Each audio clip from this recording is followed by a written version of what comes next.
Good to go. Hey, Star Wars fans and Rule the Galaxy friends. It is Joe in another episode of the Rule the Galaxy podcast.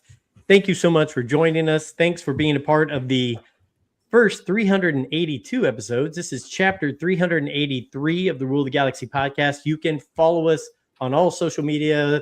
We are on all podcast platforms of choice. And we are, obviously, if you're watching us now, we're on YouTube. We try to do the show live on YouTube.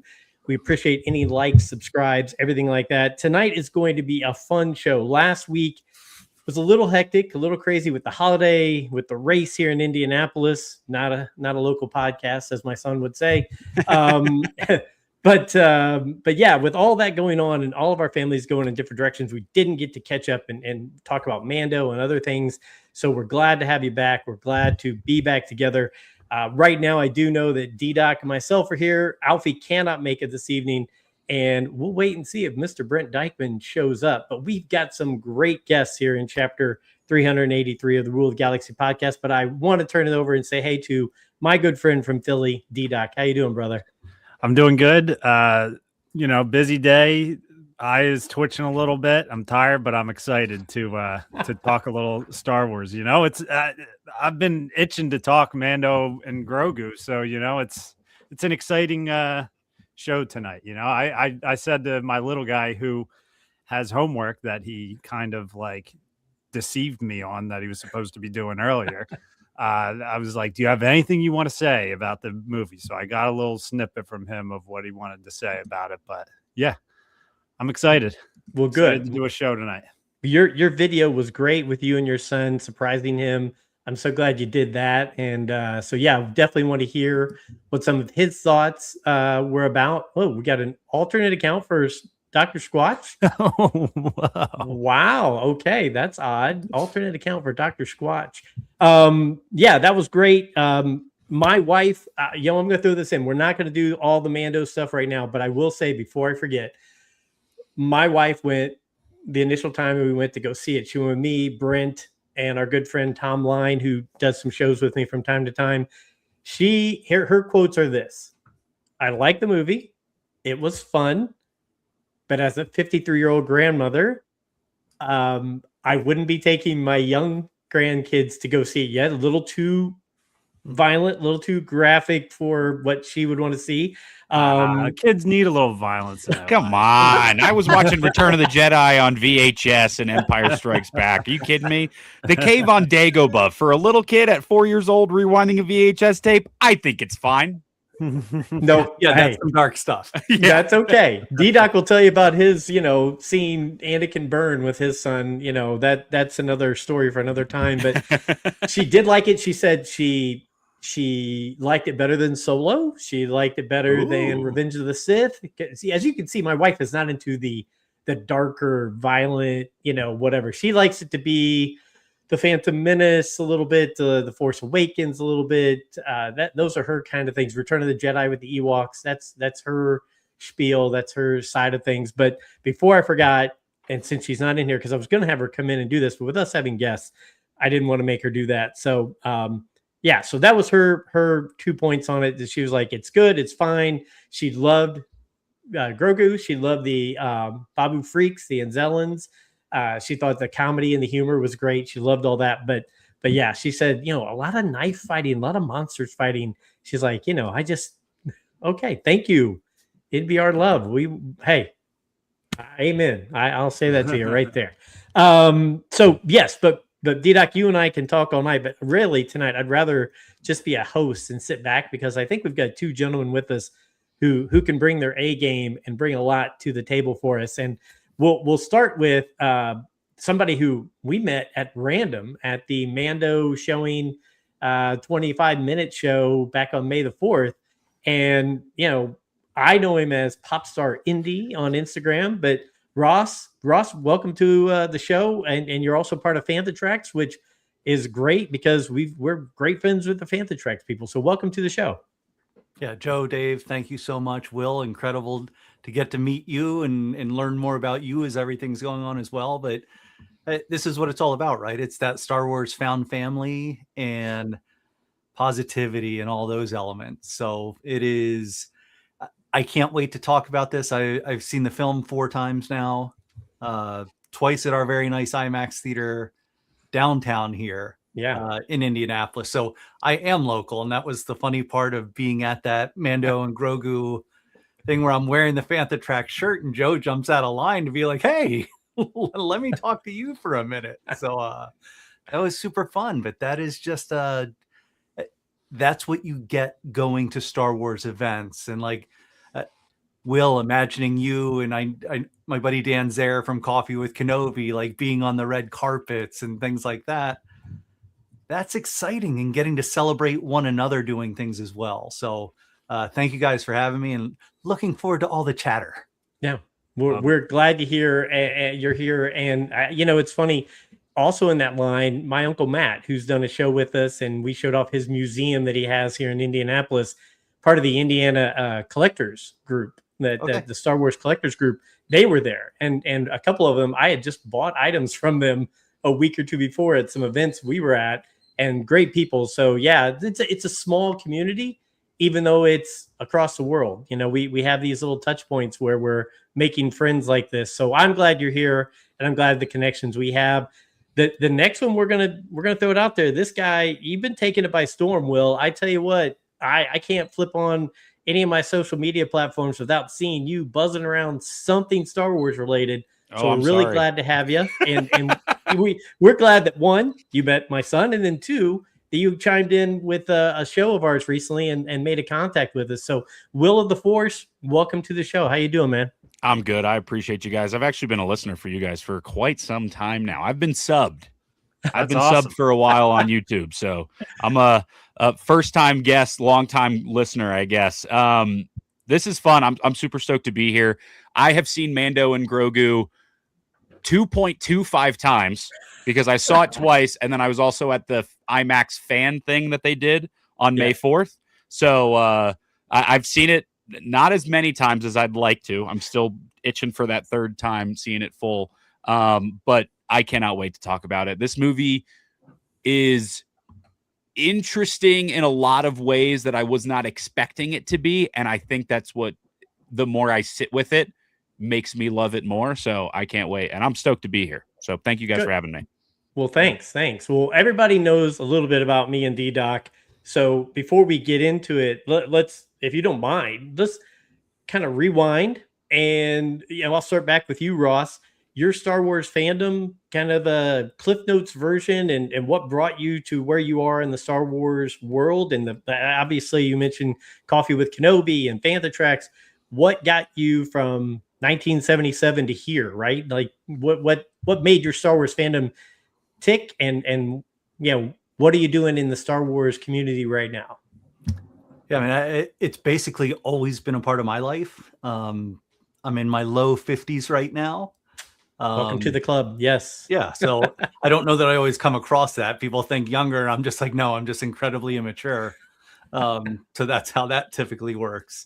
But it has been, I remember seeing The Empire Strikes Back in theaters. One of the biggest, I'm an adrenaline junkie, and that's why I love sports so much and entertainment. And what can I go to that's going to be like, oh, what gets the endorphins going? How am I watching other people enjoy things? And it was, last weekend, however many years ago, for Return of the Jedi in Ocean City, Maryland. And I went with, it was a group of parents that got a Memorial Day weekend, like 3 houses next to each other at the beach. There's like 15 kids, all younger. I was so spoiled. I had every single action figure, everything that was happening. My parents took care of me very well with all that. So no complaints there, but it was just constantly part of what I was doing. But seeing Return of the Jedi that night and seeing news camera crews there and just being like, oh my God, look at all of this fanfare that goes around it. And then it was incredible. And, from this, I can hear the speeder bikes right now going through Endor, and just being able to latch onto that at any given moment is amazing. And then it was just it would ebb and flow over time. as books started coming out, it was just like, oh, awesome. Prequels come out. Any element, new rounds of action figures, things like that. I'm, as it looks like the three of you are as well. I'm a collector. I love this stuff. Like, it is just like, oh, this figure is incredible because of this. My best friend since third grade is a huge Star Wars fan too. So when I started working in the NFL, like days off and during the off season, when figures came out, when the Phantom Menace is coming out, like we're taking trips like in the Maryland area and we're going into DC and Virginia, hitting like every Toys R Us imaginable, trying to hit everything. So it was part of who we were as a friend group as well. Yeah. So it always went beyond the screen and we just had all these expansions. So all of that. And then Rogue One happens, which is my favorite Star Wars film. And supplanted The Empire Strikes Back. Still, like, again, Star Wars films to me are like an ice cream shop. Like, my least favorite flavor there, I'm going to eat all of it. But then you get the other ones and it's just like, oh, this is incredible. And the books, what's happened there. I've done so many book reviews, some for Fantha Tracks, some for other areas and things like that as well. But like when you think of a bloodline and the background that gives on the Hutt Slayer with Leia, there's just so much richness and expansion across everything. So that's how I stay involved. And then I worked for Reed Pop as a volunteer in Chicago. Okay. And that kind of took it up another whole level of just like, oh, I need to be doing more of this stuff. Attended Anaheim. My wife and I went to Japan last year. Good and for went you. to Celebration Japan. And somehow we got our tickets. Well, not somehow, but thanks to Dennis Keithley of Podcast Stardust, we were able to get our tickets to Celebration LA. So Okay. again, family looking out for family, because that was not the easiest thing. That was the trench run getting tickets right then. But yeah, that is the long-winded quick story, I guess is the way to put it. No, that's fantastic. And you're right. D-Doc and Alfie and myself were doing the same thing. That ticket thing was, we were on pins and needles. It was a little stressful, but Joe is always on time, and I'm late for everything. Thank God Joe was on time to get in line for those tickets. A couple quick things to go along with this. One, D-Doc, you're going to love this. Ross has done some work with the Ravens, the Redskins, now Commanders, the Browns. Is that right? Correct. Browns. And then with the NFL Network. Correct. So there you go. We got an Eagles fan, a Steelers fan. Well, I am an Eagles fan, though. Okay. Oh, nice. D-Doc, Go Birds. Go Birds, Dave. Will was not too happy about that. While you were speaking, real quick, I did want to throw this out there. Jason Hatfield, one of our good friends, he's really become part of our community here at Rule of the Galaxy. He wanted to know if you saw the giant Wookiee at the State Museum. I'm pretty sure you did, right? Absolutely. Yes. Okay. And then also Jason wanted me to give everybody a notice, because I know on our social media we were sending it out there. Jason's grandson, Cody, has been battling cancer. Always a tough story, but he wanted to let us know great news. He's still classified as a 2, but due to some traces in his lymph nodes, but nothing concerning, and immunotherapy should eradicate. So hopefully, everything will keep moving forward on his grandson, Cody. So thoughts, prayers, wishes out to him always. Yeah, man. And Jason, you're the best. You've taken care of me, D-Doc, and Alfie so many times, and it's been great. As a matter of fact, Jason was there with us at that showing that we met there. So Dr. Squatch wanted to give you guys both some comments. The guests are wearing some incredible stuff tonight. I'm partial to Dex's Diner, but love the Maul hoodie too. There we go. So that's great. Let's see.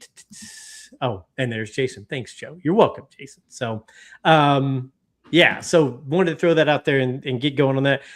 Will, I tell you what, like I said, one, it made me feel really great. You mentioned that my son was nice to you and gave you a comment years ago. You always want to hear good things about your kids. So thank you for doing that. But give us your kind of whirlwind story. Because like I said, in the last, I don't know, 6 months, like everything I see, I'm like, oh my gosh, Will's doing this, Will's doing that. He's putting out great content. So what kind of really got that going and in your Star Wars fandom and love and everything like that? So I say often that when people say they've been a Star Wars fan their entire life, that's not exactly a unique thing anymore. I'm just another one of the bunch. I've been a Star Wars fan since I mentioned it earlier about Return of the Jedi on VHS. I have the special edition box set that my grandmother had back there. For some reason, my grandparents are not Star Wars fans. I was born in 1996, so I am exactly as old as the special editions. Oh my gosh. I am exactly as old as Shadows of the Empire as well. So, and I love Shadow of the Empire. But my grandmother, for some reason, purchased the special edition box set for all 3 VHS tapes that came with like a film reel of Chewbacca and A New Hope, and then some of the Macquarie posters, and then it had the posters of the special edition art. And that was upstairs. I was a loud, large ADHD kid, and I was the only grandson and the only grandkid at the time. So they'd go. I'm William Diamond III, so my nickname is 3. They'd go 3, go upstairs and figure something out. So I'd go upstairs while the adults were talking, figure out how to use a VHS player. And Return of the Jedi, to me, had the coolest poster from the special editions on the box. So that was the one I plugged in first, and I've been hooked ever since. Like I said, I'm born 96, so I am of the belief that I grew up in the best time to be a Star Wars fan, of the time of the prequels. I say a lot. You talk about Toys R Us, you talk about kids stuff, you talk about merchandise, but also like video games during that time. There were so much books, obviously, but then also like Mando and Grogu's in Burger King right now. I've actually got the Zeb Burger King toy right here, but like nice. As a kid going to Burger King for Revenge of the Sith or Attack of the Clones or like Taco Bell and KFC and Pizza Hut was the third for like that. And like, dude, I've been a fan of Marfalump from the Pepsi marketing forever. Are you kidding me?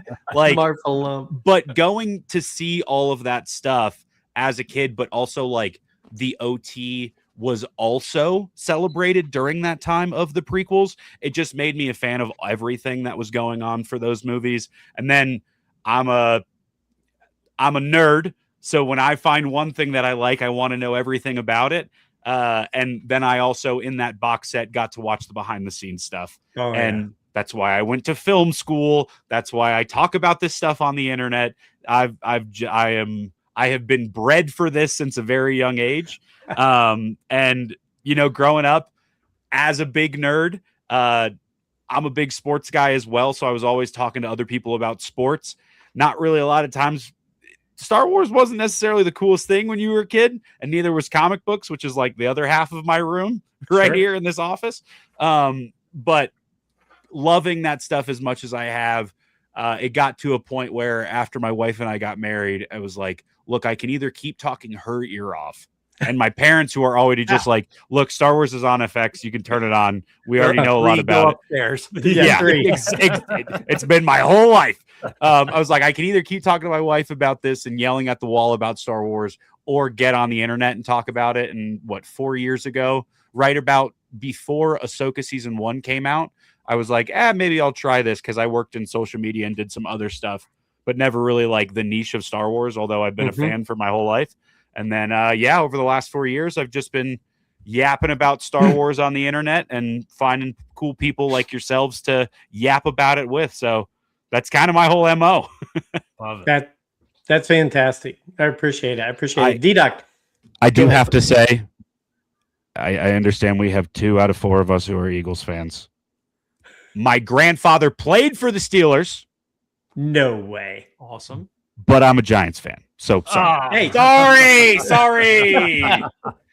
My grandfather played a very long time ago. He was drafted by the 49ers and ended up getting traded for the Steelers, played for the Steelers for 9 years. So I love the Pittsburgh Steelers. Oh, awesome. I love Pittsburgh. But I'm a New York Giants fan. I'm a New York sports fan. So what are you going to do? So D-Doc, I'm going to give you some time to ask some questions, but I have to throw this out there. One, I'm Joseph Frank Molinaro III. So we got 3 love going on here. There you 3's a go. magic number. My wife was a huge Eli Manning fan, so we have some love for the Giants. Come on! It's very weird. I've been, Indianapolis didn't have a team when I was growing up, so the Steelers became my team. Oh, Michael Nip, who we love Michael Nip, but he always Come on, go Nip. Cowboys. Nip. Just unnecessary to even comment that, you know? Yeah, come on, Michael. We appreciate the engagement, but what are we doing even typing the sentence? Yes. NSFW. Michael, what was the name of your podcast again? I want to tell these guys so they can go check it out because I'm blanking on it right now. I've had so much stuff in my head. We've been hacked. Thank you. Yes, Jason, we have been hacked. The other thing is, you guys have probably heard about it, seen it, whatever. And I know, Ross, you're here. Will, I don't know exactly where you're located, so it might be difficult. But if you like Pittsburgh, D-Doc will tell you that's going to become one of our meeting places because with D-Doc being in Philly and me, Alfie, and Brett being in Indy, it's halfway in between. And I can go there and walk them through and show them a little bit of everything. Plus, we can get some Iron City beers and hang out. So if you ever want, there's Steel If City you're Con. tempting me with a Permane Brothers sandwich, I'll be there in a Permane, heartbeat. yeah. Permane's and Steel City Con, which we loved Steel City Con. It was so good. We got to figure out a way to get back there. But it's a good event. And my uncle Matt, does know the guys who run it. So maybe we can pull some strings and see if we can do some extras. But there we go. Cinema Debrief, Michael Nip and Garrison Rifen. Gosh, I was going to say Scott Rifen. They run a thing called a podcast called Cinema Debrief where they review movies. I was blanking the name and there's just too much stuff bouncing around in my head. So I knew I wanted to get all that out before I send it over to D-Doc. So D-Doc, you've heard kind of where they come from, what's going on with them. Any questions for either of our two guests here before we get into more Star Wars stuff or Mando and all that? I just keep looking at one of the stars of the Mandalorian movie on the shelf behind Will. I think I see Stinky right behind him. Yeah. Oh, my. Oh, Dude. that's beautiful. I got this. I saw a guy who had 3D printed this the week. It was like the Monday before the premiere. And I messaged, was like, is there any way I can have this overnighted so I can bring this with me? And it didn't get here in time, Oh, but it got delivered the morning of the premiere here. Obviously, this is still the coolest thing. Like, this is completely 3D printed.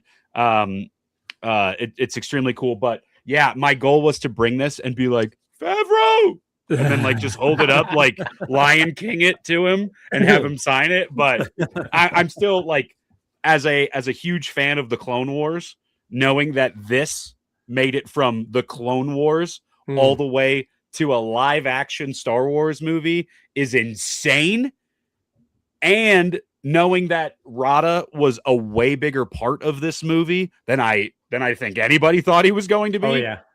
I'm so happy to have this. And honestly, Rada kind of stole the show for the whole movie. So That's like the exact like hologram they show of when Yes. they're like, this is the last known Yeah. dude. I let out an out loud chuckle when they were like, this is the last known image we have of him, and that Yep. showed up. I was like, yes, yes. a little that is stinky. awesome. It's based on a maquette that Jon Favreau had hand painted. So this was in a lot of the you saw like a lot of creators and a lot of people go to Jon Favreau's like set studio over in California, and they had like the N1 and stuff in there. This was on one of the shelves in there, and that was released a little bit before the movie, and people just took it and ran with it. So this is like based completely off of that was on the shelf there. And I was not one of the ones looks lucky awesome. enough to go see it, but I'm very happy to have this. Dude. It- If they it could, is- if It they is could so just crazy. put Go ahead, cots, D-Doc. sorry, if they could just put cots in the middle of that and call that the Star Wars hotel, I would pay big money to just sleep in those like air hangers that they have all of that stuff in there, man. Dude, Just, like it's awesome. it's so cool. And a Delphi base is like fully set up in that in those air hangers, like, and it's exactly how it's used in the movie as well as in Mando season 3. So man, look, as a behind the scenes nerd, I would live in that place. Are you kidding me? Yeah. I'd pay a membership to go monthly and Yeah. just go sit in it. Believe it or not, that was some of my favorite images of the movie. Was the Adelphi base and just seeing the ships being wheeled in and out and them coming through the sun like they did and all that right there. Really cool. It So Top Gun. yes, it felt Filmed like I in was Laguna watching- Beach too, Yes, which is really cool. Yeah. nice. That's awesome. Okay. Yeah. Yeah, but D-Doc, I like I said, I stole stuff. Go ahead, hit some questions or anything that you might have for either of these two gentlemen. I'm not besides ready for Rob. I'm not ready for my next question. I'm still just kind of enjoying that Rod of the Hut right now. I'll move I'm them like closer. I'm like ready to talk about the movie. That's Well, my we can thing, do that. Tyler. We can Like, do I'm that. like I'm juicing to talk about it. I tell you what, I'm gonna do something here real quick. I went and I was like, okay, I'm gonna research, I'm gonna pull some things together, and I want to throw these things out to you guys and see, agree, disagree, and then we can just start right in the movie. Overall fan consensus of the Mandalorian and Grogu. You ready? Here's what the top searches said for the overall consensus of the movie. The movie is fun. It feels more like classic Star Wars adventure storytelling. It's a smaller scale and character-driven movie. Grogu and Din's relationship is the emotional core. The movie succeeds more emotionally than narratively. The biggest divide, some love the smaller screen adventure focus or the smaller adventure focus approach, while others think it feels too much like a Disney Plus episode or 4 Disney Plus episodes put into the theater. So that's just some beginning talking points. Any of those stand out to you as to things we should go down the pipeline and discuss? Go ahead, D-Doc. If I could start on that, the Disney Plus episode thing gets to me, I'll say, because, and I was talking to my buddy who's big Star Wars fan. He knows way more about the lore than I do. He hasn't gotten to the theater yet to see it, and he's going to. But he was like, my buddy texted me and was like, yeah, it could have, he's like, it kind of reminded him of the show on Disney Plus. And I was like, here's the thing. I was like, we've been visually spoiled by the Mandalorian show being a TV show. Like you could put most of all 3 seasons of the Mandalorian in a box. Maybe there's some things that don't look great sometimes, but rarely ever. I feel like the Mandalorian's always been an extremely cinematic show. And I told him, I was like, it really did feel like it took the step up to the big screen. I was like, the X-Wings looked like they were real in the beginning of the movie. Like they looked like they were actual things that exist in the world. Like I could just see those X-Wings flying by me. Like the bigger budget and everything to me was totally shown because the action sequences, it wasn't like it was just like a couple seconds of action and then like a downtime. Like there was layers of action in scenes. So I don't buy the, you could take anything that's been a TV show and a high budget TV show for years. And once they make a movie out of it, you could be like, oh, it reminded me of the TV show because the TV show existed before the movie came out. So Funny how that works. yeah, I don't like that. That's a take that kind of has gotten under my skin. I don't know. Yeah, Ross or Will, go ahead. I thought it was beautiful on the big screen, like the elements of how it was able to get bigger. But yeah, you know what? It's the Beskar armor. It is Grogu's little jacket and his little hairs. Like it is whatever screen that's on. But I think we're also in a place communication wise, technology wise, storytelling wise, where the big screen and the small screen, it's not that different anymore. How Right. often are we going to start seeing, if Netflix and Disney Plus and all these other areas are smart, they have a series of 8 episodes and then say, oh, by the way, next month the finale comes out at your local theater. Oh, that was the best when they were doing that after, like with Ahsoka, and they did that with episode 5. I think didn't they do that with there was one other thing that they did that with. That was the best when they did that. So much the fan screenings. Yeah. Seeing the Purgle up on the giant screen. Like I had to drive. I drove up to Chicago, went and drove back that night for it. But I would have driven further because it was gorgeous to see all of that. Yeah, I waited D-Doc? in line. Joe's got a chuckle because I went on probably an all-time rant on Rule of Galaxy the night that happened because I got like the tickets for that show and I waited in line and literally I was the guy where I got to the table and they were just like theater's full and I was just like, what?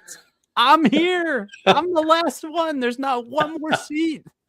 And I went by myself. Like I was like, I just sat and waited in that line, and man, I was devastated. I went through the same thing, and then Brooke McDonald, who is incredible, Disney follower, Star Wars follower, does music writing as well and things like that. She had her son sit on her lap so that I could take the seat next to her. Oh, dude. Nice. So all time, like Brooke, everyone follow Brooke McDonald, follow her stuff on Instagram. She's incredible. But like that to me was everything because I was that next person. And luckily I was in the Fantha Track shirt and I think they took me a little bit more seriously because of that. And they're just like, let's try to get this guy in here. And then she stepped up and, you know, just the greatest person in the world. So That's awesome. But that is just good vibes. Like that's how it works. Yeah. I know we've stepped into the pond here of Mando and Grogu, but do you mind if I do a quick rewind? Just real quick. Will and Ross, we have not heard from either one of you on Maul. And I know it's a past thing now, but I know Will, you were involved with, I believe, a meet and greet and a showing and everything of the finale, perhaps, I think. Yeah. But I will say this, D-Doc and I are way like, if there's anything that got me going again, like, you know, our batteries were going low for a while. There wasn't anything going on, all that stuff. And then Maul hit. And I was like, I can't get enough of this show. This show was fantastic.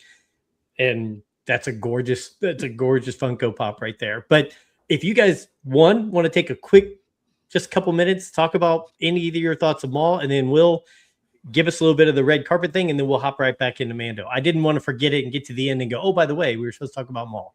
So throw us off the rails. That's me. That's no. Will, go. You talk about the red carpet, and then we'll let you two talk about Maul in general. Okay. Well, I'll tell you, because as somebody who lives kind of like a calendar, Maul happened first. So let me talk about that in terms of my own memory. Just before my brain fries. So was lucky enough to go out to San Francisco at Lucasfilm to go watch the first 2 episodes. I think it was about 3 days before the initial premiere of those first 2 episodes of Maul Shadow Lord. That was just look, Star Wars nerd, duh. That's a religious experience going to see the Yoda fountain. You're in San Francisco. We got to go on a tour earlier that day and walk through and see everything. I was literally wearing this exact outfit. Like religious experience. And then we get in there and I'm happy to know, or have at least not know personally, but have bumped into a lot of the people who were creators on the show. And people who I was able to meet over that show coming out, and getting to watch those first 2 episodes on a big screen in the theater that they are showing this to the Lucasfilm staff, was fantastic. I mean, through that first showing, I am lucky to say that I've been in the same room as Dave Filoni 4 times in the last couple of months. And that's something that I didn't think I'd be able to say. But as a huge Filoni fan, that was fantastic. But that first fan experience, they told us that in the email that it would be Brad Rao, Athena Portillo, and Matt Miknovitz, who all were kind of the big wigs on that show, as well as Dave Filoni, who told them like, hey, we should make this. And they're fantastic. Miknovitz, who I'm a huge fan of, wrote a ton on a bunch of other stuff. He wrote the Umbara arc of Clone Wars. Brad Rou's fantastic, did a lot on Bad Batch. Athena Portillo, who they refer to as the General a lot, she's phenomenal, and she's also so nice. All these people are so fantastic. But they come out on stage a little bit later after the show for a panel. But just funny, quick story. There's a recording that's playing, and it's Sam Witwer's voice as Maul. And he's like, after you see this, you are all going to have to die. And like, you're like, oh, it's Sam Witwer, blah, blah, blah, blah. But on the stage in front of us, and I got in a little bit early and put my backpack down. I was like the second row in. So there was nothing in front of me. And it was just for concerts and stuff, I'm a front row nerd as well. So like, I have to be in the front. But that plays, and then the lights kind of come on and Sam walks out. So it wasn't recording. It was him talking. So I'm freaking out now because that's my goat when it comes to Star Wars in terms of like navigating the fandom and being a Star Wars fan, and also like being so deeply rooted in the work that you do for Star Wars. I've been lucky enough to interview him and do a panel with him and at Rebel ScumCon last year. Nicest guy. So thankful for him. But that was fantastic. And then in between that, I did a thing where they invited me out for Star Wars night for the first night this year at Disneyland. And I live in Denver, but I'm a Florida, like I've lived in Florida my whole life, except for this past year and a half, outside of living in New Jersey for college. So I'm from Florida. So I'm a Walt Disney World guy. Never had been to Disneyland before. Was really excited to go for the first time.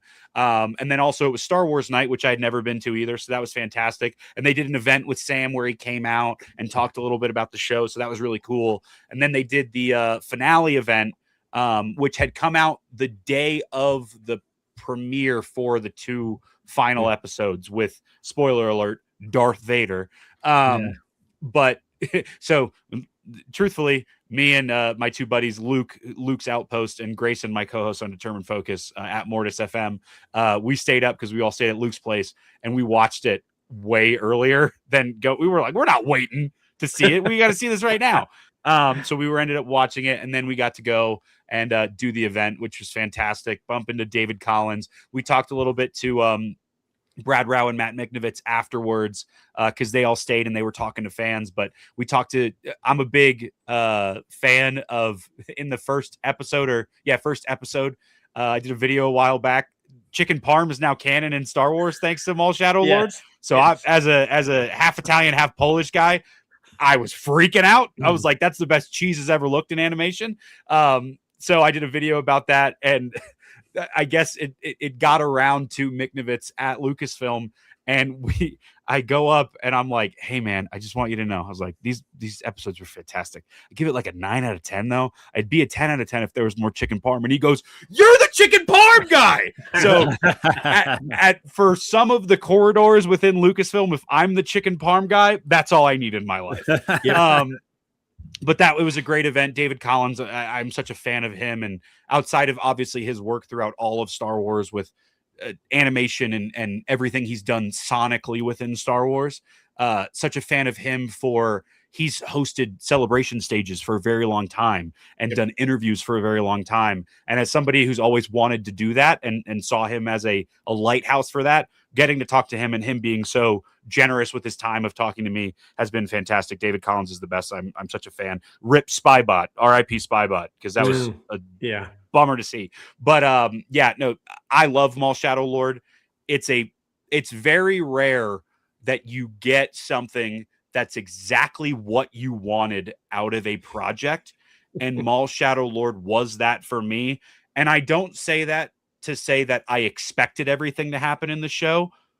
A lot of that stuff I was like, oh, if Maul has an apprentice, there's probably going to be some story beats here. There's some stuff that makes sense as to what you were going to see. It does make sense. A lot of people were speculating Vader, me being one of them. We ended up getting Vader. But everything that we got within that show was exactly what I wanted to see from that show as a Star Wars fan and as somebody who thinks Maul is the best villain in Star Wars. Personally, might be a hot take. He's the best Star Wars villain. But truthfully, that show was fantastically run. And I cannot wait that there's going to be a season 2 and potentially a season 3, maybe even a season 4, because they've said in interviews that they want to break that 2 to 3 season curse that a lot of Disney Plus series have. Okay. I think it's something like 15 years of unused time between when we see Maul at the end of Clone Wars to where we see him in Rebels, and then there's the little blip in Solo. There's like 15 years. If you want to do a story a year, that's 15 seasons, and I want 15 seasons of Maul's Shadow Lord. So it's fantastic. 10 out of 10 all around. I am frothing at the mouth for next season. Cool. I love it. Ross, how about you? My jaw probably hit the floor harder during Solo when Maul showed up than when Vader said he was Luke's father. Yeah. I was like, I may have stood up. I'm just like, oh my God, what is Maul doing here? This is incredible. So I align with you very much there, Will. Like, what an amazing character. What I love, building off of the points that Will made, is that it just took that next step from the Clone Wars season 7 to the Bad Batch to the animation is just so living and rugged and beautiful in all the most evil ways for a Maul story that that did it in and of itself. One of the things, and Will, big on comic books here as well, like that is primarily what I've been doing for Fantatrax lately, is the comic reviews of all the episodes. So we've got that going at the same time with Maul, with still more episodes coming out, giving more background on the other characters involved. So it is, I love when they tie those in together. So Marvel did that with Alphabet Squadron. Yep. And how that got factored in. Even like it was a much smaller run, but I love that additional, and I think it's the deep dives that all of us enjoy of, oh, how can I get a little more nerdy here? Like, yeah, I want to know what kind of breakfast cereal that was that Cyril was eating. Yeah. How do I get into that in Andor? But it could be anything. So as you're getting these comics and that sort of storytelling with an Ethan Sachs, with, you know, the different people that are writing all of these, it's awesome. And there wasn't a second to me that was disappointing in the Maul series. And season 2, season 3, season 14, if we can get that, bring it. I think D-Doc would agree. The usual 4 hosts here, us and Brent and Alfie, we are all Filoni believers. It is something that we've all said, hey, we're in line. Let Filoni lead the way and let's see what happens. And I think that series was a perfect way for people who maybe, okay, should it be this person leading the way? Should it be that person leading the way? Whatever. When it's creative style, Filoni gets it. Like he gets it, and then he like you mentioned earlier with David Collins and with Sam Witwer. Filoni then surrounds himself with people who are so passionate about the projects. I mean, we look back at Ashley Eckstein, how, you know, James Arnold Taylor, D. Bradley Baker, the people that Dave surrounds himself with in the animation side, Vanessa Marshall, that goes on and on, right? I mean, we've had the luck and fortune to be able to speak with Vanessa and Nika Futterman and a few other people. Their love and passion for Star Wars blows me away. Not to say that the live action people aren't that way as well. There's probably plenty of them, but they just approach it, I think, in that different way because they can put so much of themselves in it, being that they only have to give that voice, right? They have to breathe that voice into that drawing that's being put out there. Like they are bringing it to life. When the live action person is that person, you have to kind of separate yourself from it a little bit, if that makes sense. I don't know. But yeah, Filoni leading the way and Maul showing people this is where we can go with animation. Like I'm super stoked. I'm an animation guy. You know, I love Clone Wars, love Rebels, love all that stuff, right? Was Resistance quirky? Yeah, but it's still fun.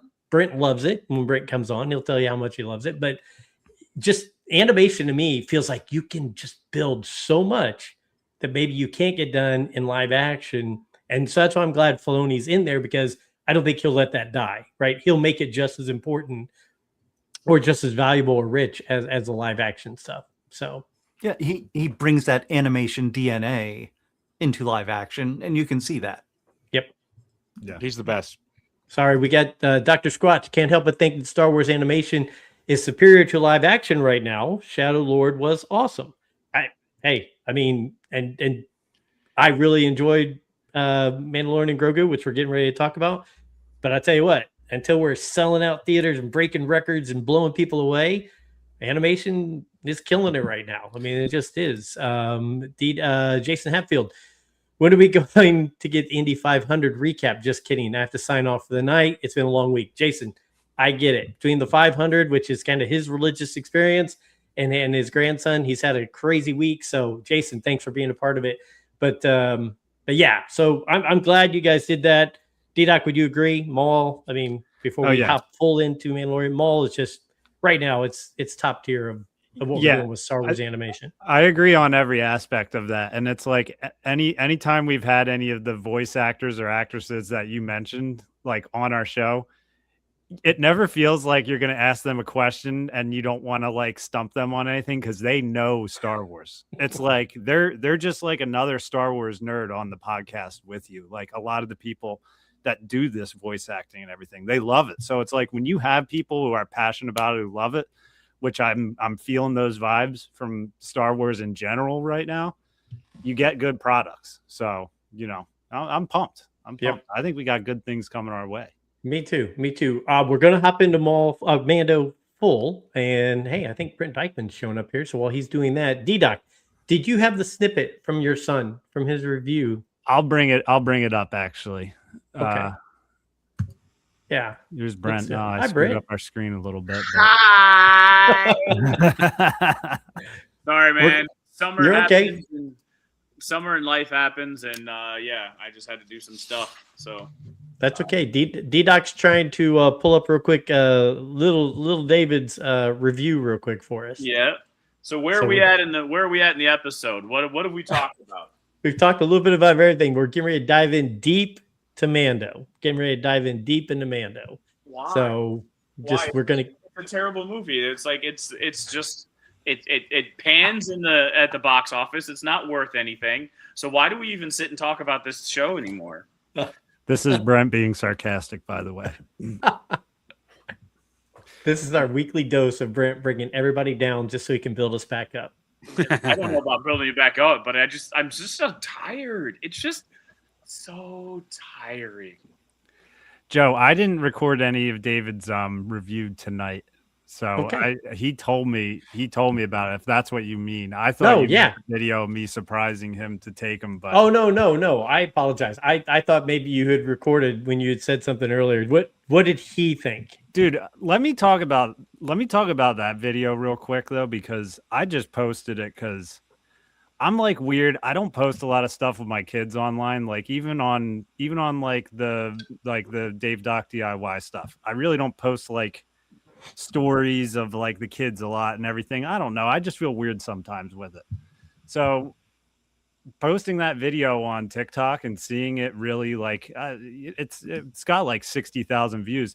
The comments on it were crazy. Just like reading some of these guys saying like, man, like my dad did this for me. Like he took me out of school and surprised me for Revenge of the Sith. Like my dad's not around anymore. This really like, there was like multiple comments like that where it was like hitting me hard, where I was like, and I was reading every one and trying to like respond or like, you know, it was just crazy to see that. And like, it added to the experience of a new Star Wars movie hitting theaters for me, getting to experience it with him.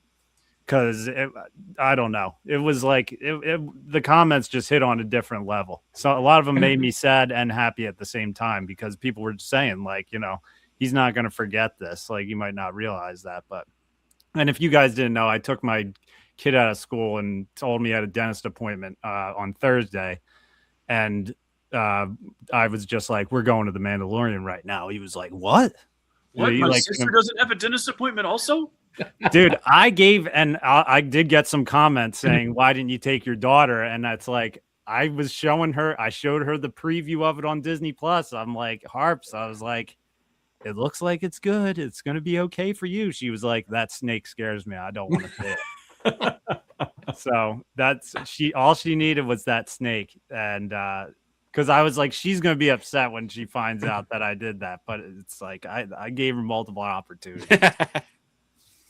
Well, we know Alfie's kids all loved it. They love the music. They love the Grogu side of things, everything else. So D-Duck, your son, he was 2 thumbs up on it. He was blown away. He loved it. Yes. And the drive home, he's like asking me all this lore about the Hutts. And as you guys know, I'm a big Star Wars fan. I'm not as deep in the lore as you guys are, though. Like, I can't give him the life story of the Hutts. I was like, I'm going to have to bring up a family tree, because he was like, well, what's the twins' relation to Jabba if they're trying to take out Rod? And I was like, I'm gonna just have to show you like a family tree, because I can't explain this to you. I'm like, we're just gonna have to connect the lines like the Charlie Day meme on the board, and just like, yeah, it's. But he loved Rada. That's what's so funny. I was That's like, who's great. your? And here's the thing too. He's never watched the Mandalorian show at all, because when Mando was really kicking, he was younger. So it's like, I need to go back and do a rewatch. So it was cool for me to see, like, this is the 9-year-old kid who went and saw Mandalorian and Grogu for the first time in theaters, and is now like, I want to see more Star Wars. He's seen the re-releases with me. You know, as we said, I took him to see Anakin get burned alive when Revenge of the Sith was back in theaters. That's a good dad. Yeah. But it was the like, old taking care of the young. There you go. Exactly. This is Dude, the that way. line brings a tear. That line brings a tear to my eye. Actually, I really liked that line. So Look, as the elder statesman here, before we get way too deep into it, I'm just going to say this. I was 6 when New Hope came out. My son was 6 when Phantom Menace came out. We do build that father-son, father-child, mother-daughter, whatever we want to call it, that familial connection in Star Wars. Now, my dad, he hated Star Wars. Like, when I was a kid, he was dropping me, 6 years old, he's dropping me off with friends.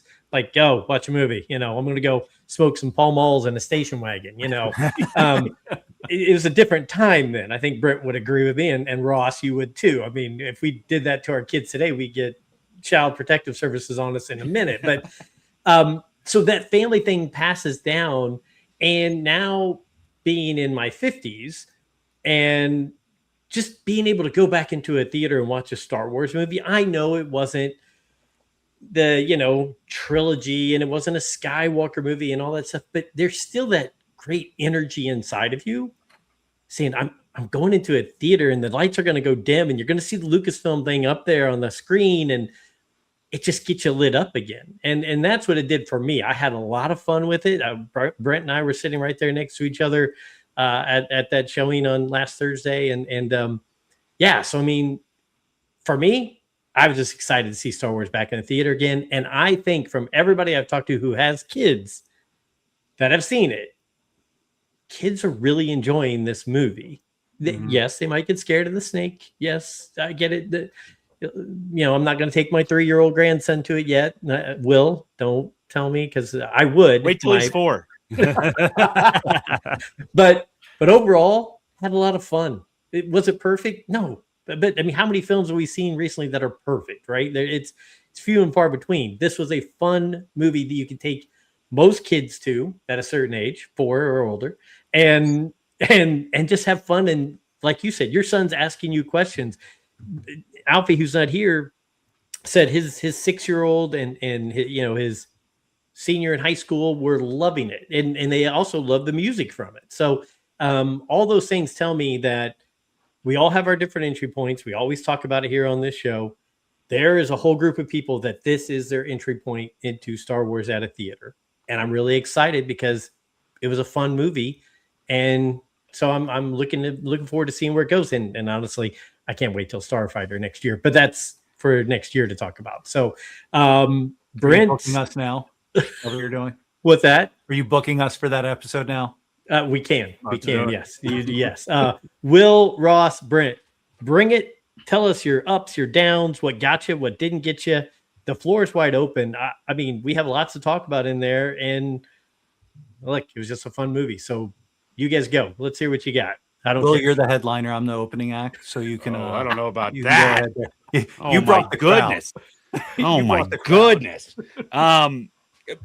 I gave, after my second viewing, second full viewing, I gave The Mandalorian Grogu an 8 out of 10. A lot of the reason I gave it an 8 out of 10 was because, truthfully, the first time I saw the first, 20 minutes at that fan screening thing, it was fantastic to see it in IMAX, and I was sold on the movie. Then we went to the premiere, and I'm looking into the camera. I am so grateful and thankful that I was able to go to that event. But as somebody who likes in the new age to be able to pick where my seats are in the theater, I think we potentially had the worst seats at the premiere. We were in the bottom right corner, and I was like this for the entirety of the movie. There's a lot of stuff that happened underwater or fast fight scenes that it sounded great, but I couldn't really tell you what was going on for the movie. So walking out of that movie, I initially was like, I need to see this movie again. When I walked out of the premiere, I was saying this on our live show yesterday. I think I failed to understand or retain the marketing that was so 100% spelling out what this movie was going to be. This movie is Temple of Doom in Star Wars. Full stop. Yeah. It is like 100% Indiana Jones vibe for what Star Wars would be. Without question. And Jon Favreau had said that on the live stage at Celebration. And whenever he was asked about making this movie, he was saying Indiana Jones. He was saying Spielberg. He was saying playful. He was saying adventure. And then he was also saying stuff like, we want to bring it back to the way A New Hope felt for fans in theaters. And I really think that a lot of the reason why maybe reviewers or Star Wars fans might have been a little bit lower on this movie initially, me being one of them. It wasn't that I didn't like it. It was more just, I was more confused at what I thought I was going to get and then what I did get in the movie theater. I think a lot of the reason a lot of people are lower on the movie was this does not have the baggage of 49 years of Star Wars on it. It truly doesn't. It's got a lot of great references to 49 years of Star Wars. It's got a lot of great nods to behind the scenes stuff and stuff from the EU and Legends and video games and all of these different parts of Star Wars, but it doesn't make it a crux of the film. There are what, probably 50 humans, and maybe 4 of them talk through the entire runtime of this movie. Pedro Pascal's face is like 25 seconds more in this movie than it is for the entirety of the Mandalorian series. This is a space movie. Mm-hmm. This is exactly what sci-fi and people who grew up wanting, who grew up watching like the Flash Gordons, and even a lot of this felt like Saturday morning cartoons a lot to me. Oh yeah. I really enjoyed this movie in my second viewing for a lot of that, because now I'm like, okay, I understand what this movie is. Now I'm just going to take it for what it is. And when you do that, it's a beautiful movie. I'm so stoked to see it again. But the best part was sitting next to my wife in a theater packed with people I did not know who were just Star Wars fans. And when Mando started coming out, she is the target audience for Grogu. Oh yeah. Oh my gosh, the little baby. Like she is exactly the Grogu demographic. And there are a lot of kids that like Grogu, right? But like if you're going to turn on Disney Plus and be like, oh, and her motherly instincts kick in of like, I love that baby. I want that baby. Sitting next to her, enjoying the film, and then also like people next to me who were laughing at the bits and all of those jokes were hitting and the Anzellans, like the amount of times I work with kids for my day-to-day. I'm a behavioral therapist. So all the kids I work with are all 6 and under, and they're all on the autism spectrum. The amount of times over the last couple of days that I've gone, big pipe, like it's this movie is like a bunch of people who love Star Wars making Star Wars, and it doesn't have a lot of baggage. And I think that when you look at it like that, it's a phenomenal movie. There's a lot of it I love. There's some stuff that I'm like, I'm not really the biggest fan of the whole if you see my face, I gotta kill you thing, because I really love I really love when in season 2 where Pedro got to take off his helmet and have that face-to-face with Grogu. As somebody who is who the one thing I've always wanted to be in life is a dad, I'm like thinking about a kid who you're with all the time and he never actually sees your face.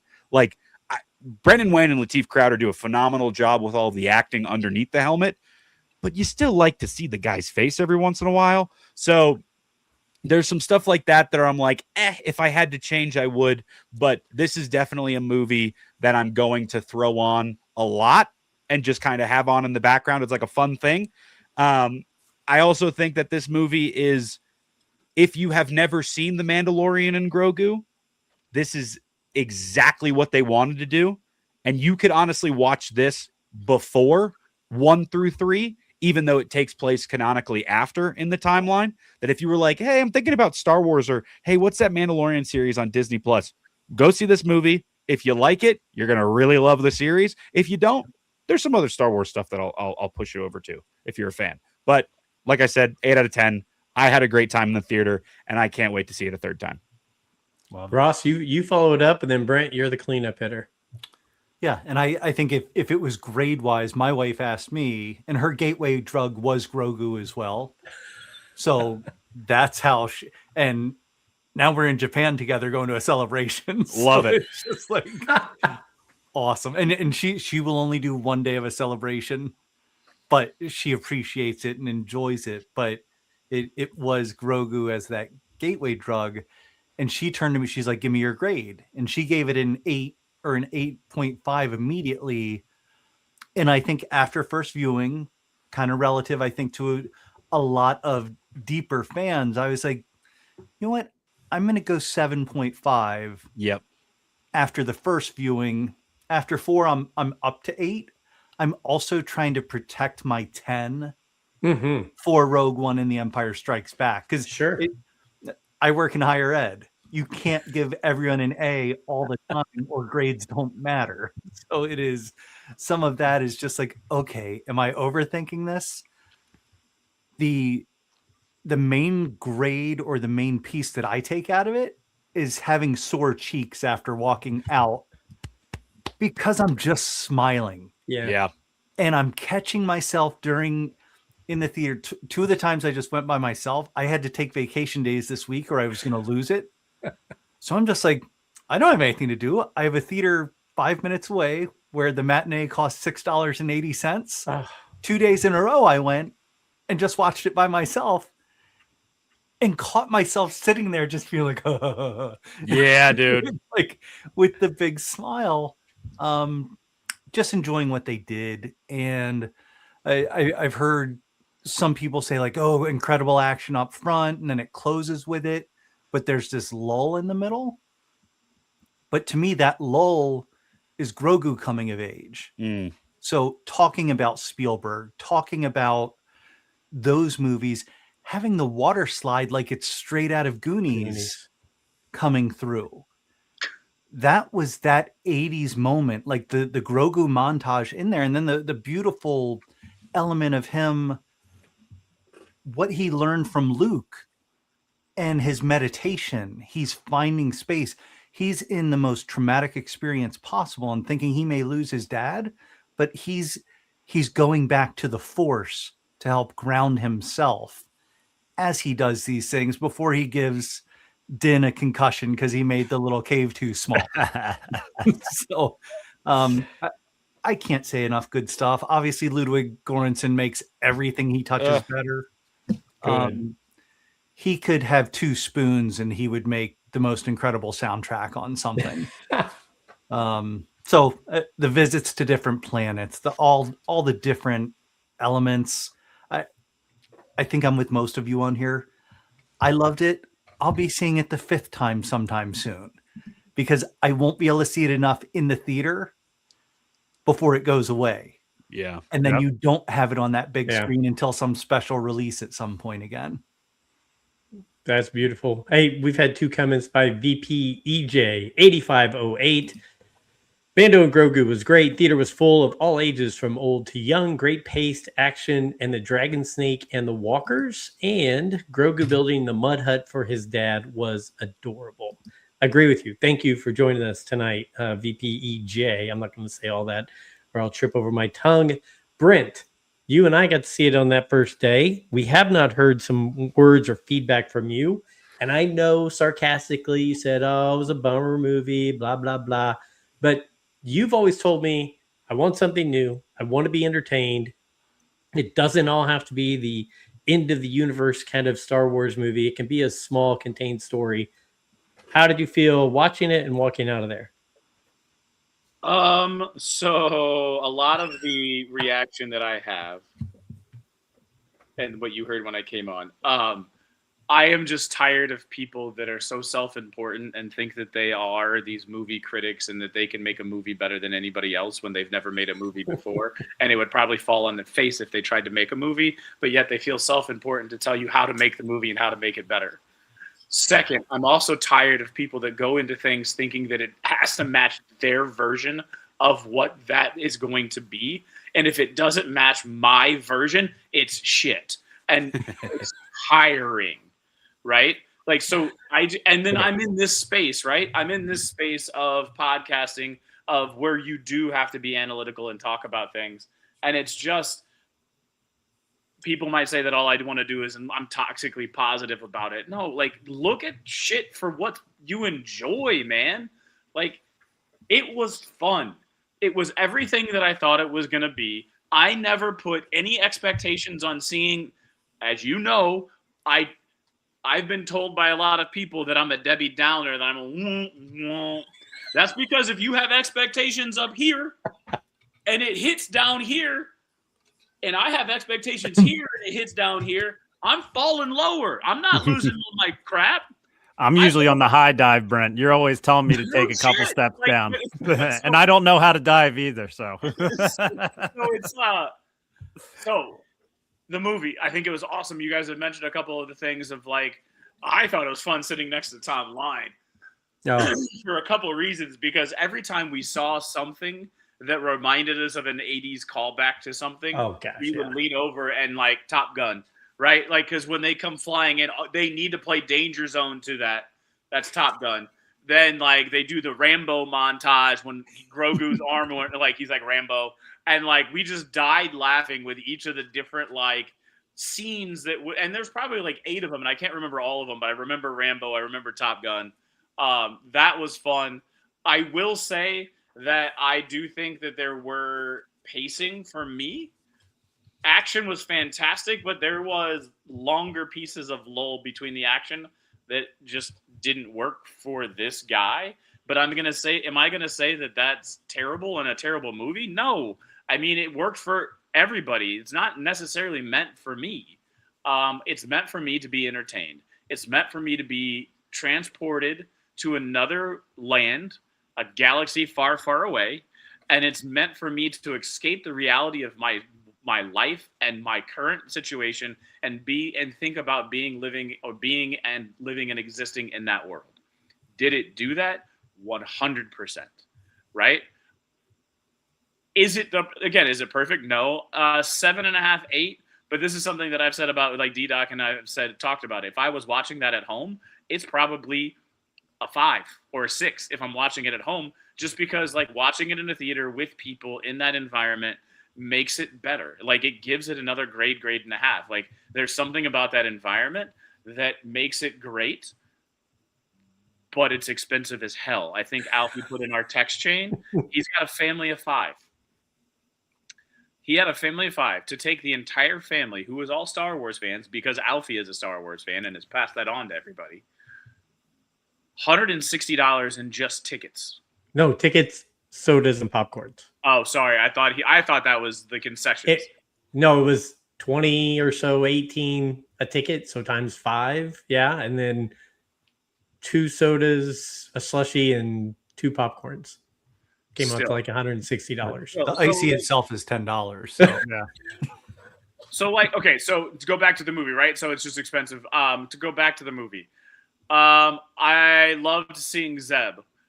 Let's not kid ourselves. Zeb was awesome. Zeb was a badass, climbing on the ceilings and using his little blaster bolt. And I'm not gonna lie, it made me like go, oh shit, that's the blaster bolt from Legion, which is actually the blaster bolt from the Rebels TV show. But it's the same shit that Callus has in my game. And I'm like, and you got to see it in both, because the idea is they give it to you in both, where it's the staff and the gun. And you got to see it both as a staff and a gun. What? Right? Like, so, like, that was awesome. Let's see. Let me go. What else was another fun little thing? And props to Steve Bloom Oh, for making all of that work. He's so incredible. Steve Bloom is so nice. great. Yeah. Real quick, voice that. Brent, while you're thinking, Michael Nip, I love the Brent yelling at the clouds segment. It's my favorite part of every show, for real. I feel like I rant way too much and it just drives people nuts. But No. Thank you. You don't, because I always get where you're coming from, and I'm the hype man, and so it's like it's funny because like there have been times in the past where I've been hyped on certain things that maybe have let me down a little bit. I didn't feel that with this, but so a couple more things that like rang out. I mean, if you watched the show and you saw the commentary on the 25-minute free preview of the Hut Sanctum, that still is blowing my mind. And the fact that you have seen it 4 times and screen makes me worry about you, that you want to go back for a 5th to see all of the Hut on Hut action that has taken place.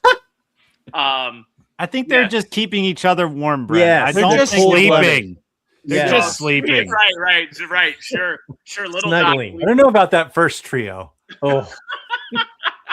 I mean, when we came back from that 25-minute segment, we were like, can we just talk for a minute about when the one comes out of the hole when Mando and Grogu are walking, that just like slips down. Oh boy. And it's a big one. Wonder where he's coming from. My gosh. Yeah. He's moving on to the next one. D-Doc, you're a plumber. Imagine being a plumber for the Huts. Oh man, that would be terrible. I mean, we've talked about how they interact with each other. I never thought about the plumbing situation there, man. They got to have some big holes there for that. Big plumbing, big piping. So there's that Big pipe, eh? Yeah, big pipe. You have to enjoy the little dudes, right? Like, I mean, they remind me a little bit of like the cockroaches from Men in Black. Right? Like, I mean, they're in that world of like, they're the comic relief, and they're what, like, it was Grogu that pulled in the female, right? The motherly instinct. Every little kid loves those little Anzellans just because they're so damn like small. The fact that they walked Mando to the ship and like he was gonna get on that ship was just, I mean, I saw it coming, but even when he looked at it, he's like, I'm not gonna fit in there. Well, no shit, you're not going to fit in there. I wanted so badly for them to show a shot of Din like close to that ship while it was taking off. So you saw this Kenner-sized toy ship like taking off right next to him. Like I wanted it's like the Funko Pop rides where it's just like 3/4 of the body are out of it. On the piece. Let's see. I'm trying to think of other things that like stood out. Squatch. Oh my God, I think he could have he slid in there. I don't fit know. his legs in there, It was a real tight spot. He's in a real tight spot, boys. What are some other positive things that that made me smile? You know, one thing that like, this is also when I went to the bathroom, but I thank God that's when I went to the bathroom. I don't understand the fish and the rocking chair portion. Like that was a part of me that was like, I could that.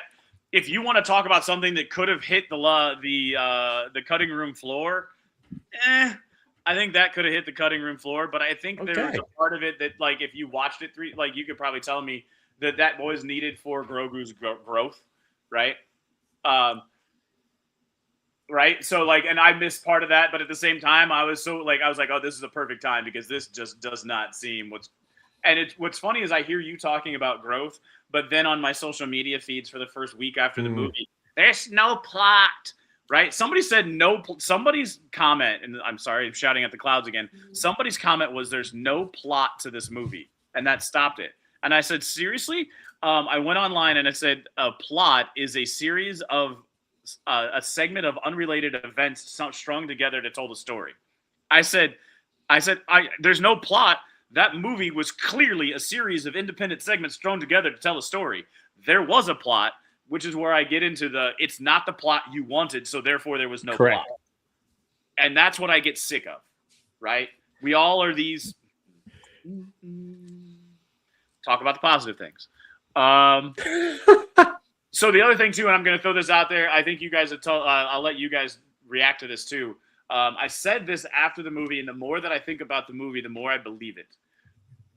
A lot of people say that this was the Favreau and Filoni, that this was like season 4 of The Mandalorian, or I think that they took their ideas from the Rangers of the New Republic and turned it into this movie. And I think that for a couple of reasons. One, you can't tell me that Top Gun shot wasn't some damn Top Gun shot from the Rangers of the New Republic. Because that would have been in that show, and that would have been a badass scene. But that shot was something that they had set up for that Rangers of the New Republic at Delphi Squadron. Second, the Sarlacc card, not the Sabacc card deck. That Sabacc card deck, because they said that there's strange things happening in the regions. That Sabacc card deck was your episode 1, 5, 7, 12 of that Rangers of the New Republic going down and hunting that down. Third, take Zeb out and put Cara Dune as the driver of that, the pilot of that ship, and his buddy cop. Or it's Rangers of the New Republic again. Or take out Sigourney Weaver's character and put Cara Dune in that Sigourney Weaver position. Either of those two positions, if you put Cara Dune there, it's Rangers of the New Republic. I had not thought about that. See those. Yeah. So I can see that. I took because they said that they had ideas, they were ready to go with it, and then the shit hit the fan. I think that they were like, this is where they were going with it. Let's make it and turn it into the Rangers of the New Republic. Now, another thing you hear people talk about is like, oh, this is just a series of independent TV Disney Plus shows strung together. Yeah, and it was fun. So, okay. Okay. One thing that I forgot in mind that I really want to bring out that I didn't realize until the second viewing, and I got so excited about it, was Hugo Durant, wonderfully done by Martin Scorsese. Yeah. Having the mudhorn egg, and that's where he pulled that yellow sauce out of. I did not see. I did to not lay that. on the sandwich. Really cool. Wow. So when I went home after that second viewing, and I was like, I swear that was the suka. That was the so. And I looked it up, and the beautiful part about it is because I avoided everything ahead of time. I didn't want to know that much. But Filoni and Roy Choi have a video of them at kind of in that cooking station with the two of them talking about that. But Roy makes it into here's the real sandwich versus here's the Star Wars version of the sandwich. And it's like an 8-minute video that's fantastic for anyone that wants to go watch. But it just made me that much more excited of just like, I'm hearing the Jawas like, suka. Love it.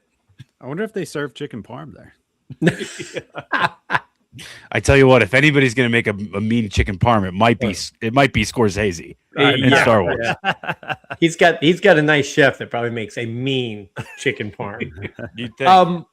Will or Ross, what are some other things? And we brought up a number of topics, but what are some other things that you either absolutely love we haven't hit on, or things where you're like, we could have tweaked that a little bit? Either way, but I mean, I think we're all kind of in that range. Somewhere between 7.5 to 8.5, somewhere in that. I think we all feel pretty solid about it. I get tired of people just constantly, as Brent mentioned, constantly being negative. I went and spent a day the other day in the afternoon after seeing it now a few times. And I was like, I want to see what people are saying. And I would start some YouTube videos and I was like, I have to turn this off. I was like, I have to turn these off because, I mean, have fun.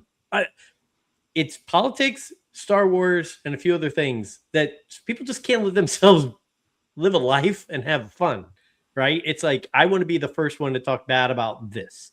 And so I've really had to just break away from that. And there's a few people, very few, that I'm like, I trust them. I'm going to watch them, compare it to what I'm thinking. But I think we're all in the same range. I think we all enjoyed it. Here's some other thoughts from you guys on things you either wanted tweaked or liked a lot. You want to take turns, Will? You start. Go for it. No, We'll you go go. one, You two, go, one, go, two. go, go, go, go, go, go, go, go, go. All right. I'm going to hit 2 quick Rada things. When he's feeding Grogu, that's just fun. And it's like, I imagine like throwing grapes to a friend, seeing like, oh, hey, who can get this? And Grogu doesn't miss, like all over it.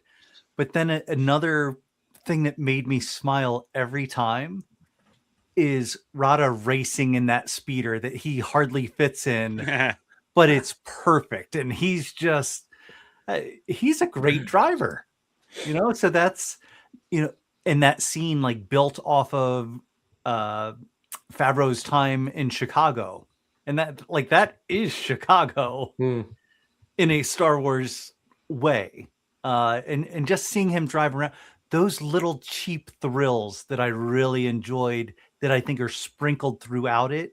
And that's kind of what we did a quick reaction on Fantha Tracks where everyone just wrote 2 to 3 paragraphs of an overall. And I started with, this was a fun road trip through the Filoniverse.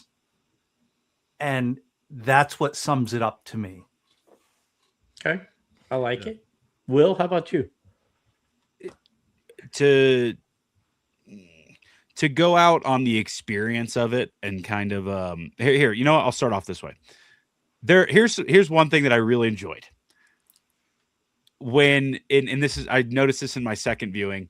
I mentioned the thing about the helmet where I'm like, I'm not really a big fan of it. But thinking of the Indiana Jones of it all, the hat always comes back.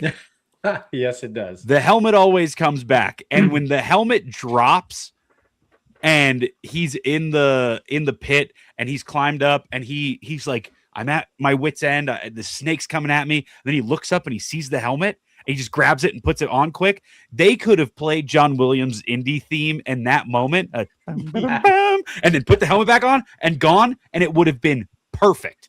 Yeah. Rada was probably the standout for the entire movie for me. I really loved a lot of Rada's stuff. One scene that is so perfectly Star Wars and so perfectly Star Wars for me was Rada and Grogu playing on the beach. Oh gosh. That is such a ridiculous image that can only work within the bookends of Star Wars. True. To actually make you go, man, that's a heartwarming scene. To see that little green guy and that space slug flopping around on the beach and it still be like, it pulls at your heartstrings, and then Mando looking over and being like, you know, maybe I got to start thinking about being a dad, like that kind of thing. And he's thinking about him being a father. Insane, perfect Star Wars. I think also, like, another thing that was really cool was the way Embo was used. I really liked how Embo was used for all of this. As somebody who has the greatest bounty hunter in Star Wars looking over their right shoulder right now, would I have loved to see Cad Bane in this movie? Absolutely. Was I happy that it was Embo? Yes, I really enjoyed Embo. I also loved that he didn't really talk much and that he was more of just like, he was the villain that was kind of always there, much like the goons of a higher mob boss would be in a lot of mob movies, in a lot of Italian movies like that, like mafia movies, like, or even like some other like 80s movies where there's just that guy, or like Bond movies where it's a big villain and you're scared of him and you're like, oh, but he's probably going to be beaten by the end of this movie or at least get away. He doesn't have to say much, but he's cool for an action figure. Embo was used exactly like that for Star Wars, and it was great. I really, really love that at some point, and this is my own headcanon, I would like to think that the hat came before the ship, and that when somebody asked, "Hey, Embo, what do you want your ship to look like?" he just pointed at his face with his hat on, and then they made that for him that looks exactly like his head wearing that hat. That is fantastic. Sorry. Brent's got something for you. And we got a comment. So go ahead, Brent. I'm just going to share because I do think it does match the hat. It also looks like the battery's not included a ship. Yes. That is such a good call out. When it's flying away and you see the red of the It like even had the legs like the battery's not like the Oh, yeah. landing gear were down like the battery's not included. So that was another one that Tom Line. I looked over at Tom Line and I was like, battery's not included. He's like, Yeah, what are you talking Did Embo start because the battery's not included? Oh, there we go. So Dr. Squatch, my dad, who is loosely a Star Wars fan, has mentioned me a couple of times how cool Imbo was. I thought that was awesome. He's really I think cool. the ship is super similar to one of Hondo's cruise ships in It Clone is. Wars. It is. That round design, very close. Look, am I a guy who likes when other Star Wars characters pop up in Star Wars stuff? Yeah, dude, I would have loved to see Hondo in this movie, but that was fine. He wasn't in it. That was probably like when they talked about the pirates at the beginning of the film of like we're being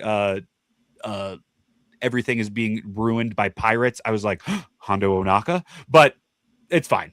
I would love to see him. I love seeing him in Galaxy's Edge. Anytime Hondo's in anything, love it. One thing that I think throughout the entire experience of this time of Mando that I've been thinking about a lot is, look, a lot of Star Wars fans like to rank. There he is. Let's go. Winnie the Pooh himself. Yeah.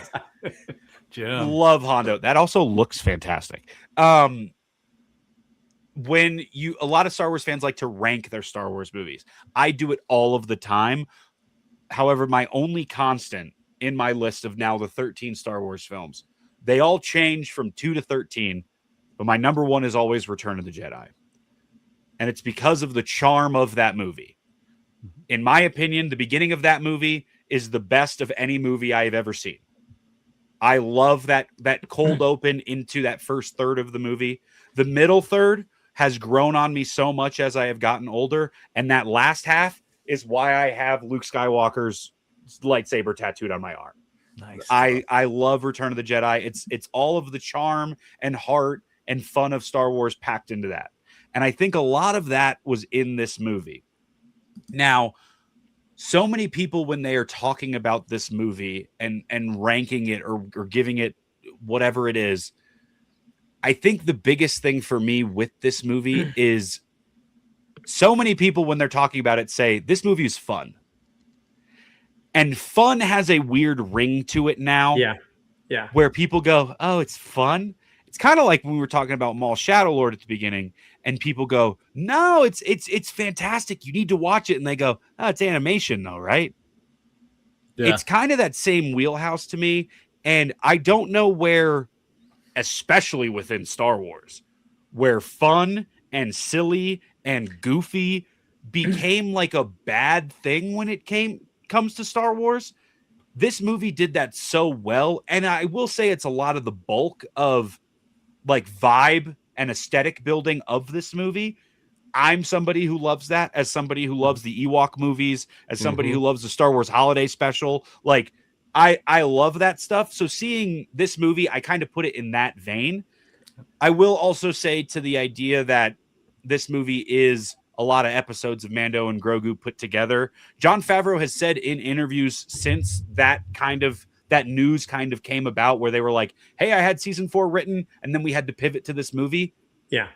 That him and Filoni looked at season 4 and they were like, we probably shouldn't turn this into a movie. They've said that in interviews. So maybe some of the theming of that season 4 ended up in this movie, and maybe some of the timeline stuff ended up in this movie. But there's also a season 4 that has a ton of stuff that was not in this movie that is probably a heck of a lot different. So I'm also excited for that. And I do think that it's kind of like, oh, Jon Favreau even said it's just season 4 in a movie. That's not what this is. No.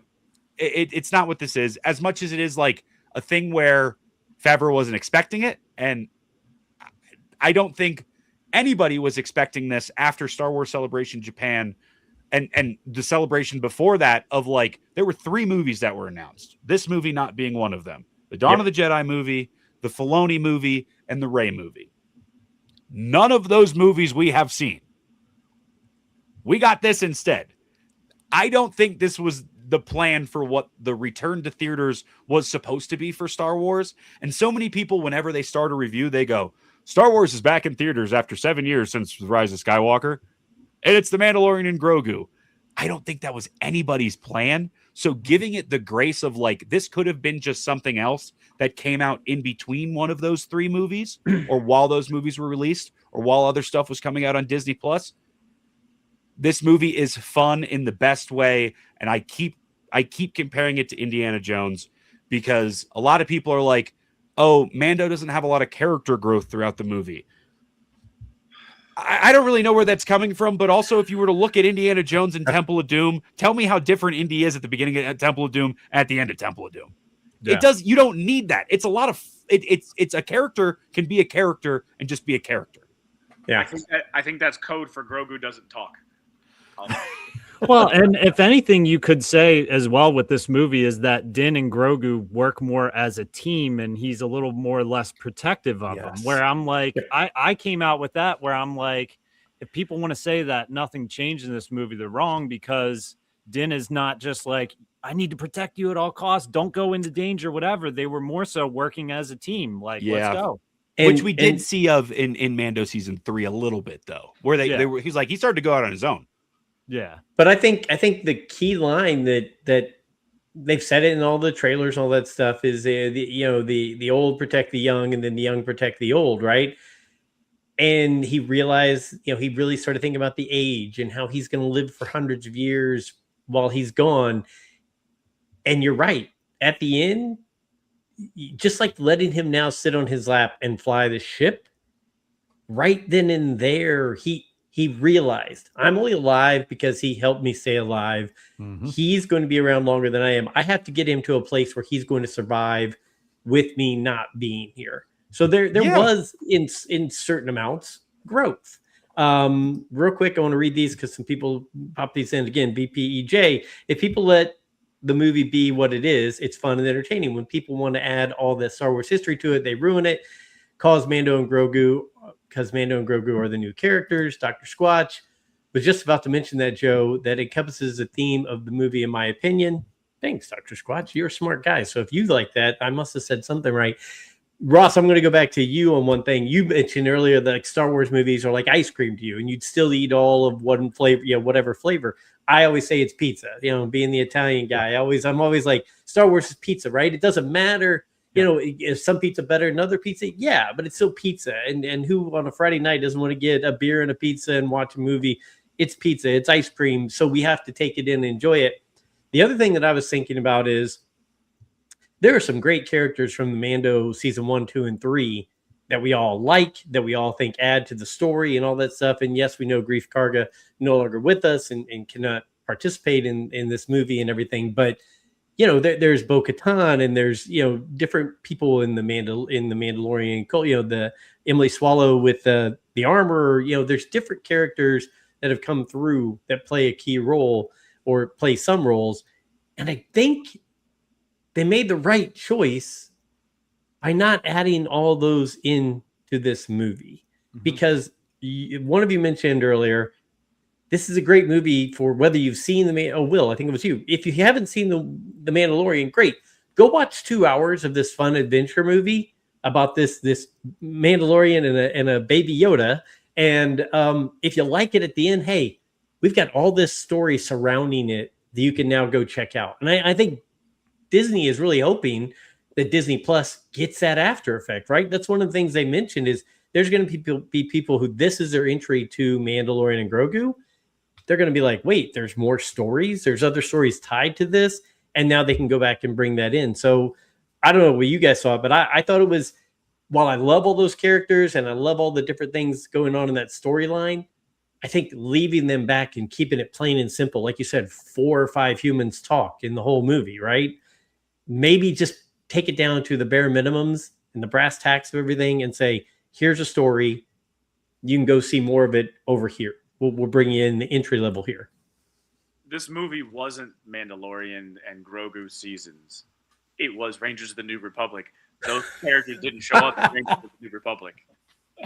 See, I'm a sucker. I can watch 20 minutes of puppeteered aliens from Star Wars with just music scores playing in the theater and be like thoroughly entertained by it. Like I will laugh at the Anzellans when they come buzzing in to modify the Razor Crest. Like I'm a sucker for all that stuff. Yeah. And it's like it kind of goes back to what Will was saying about like it's fun because it is fun.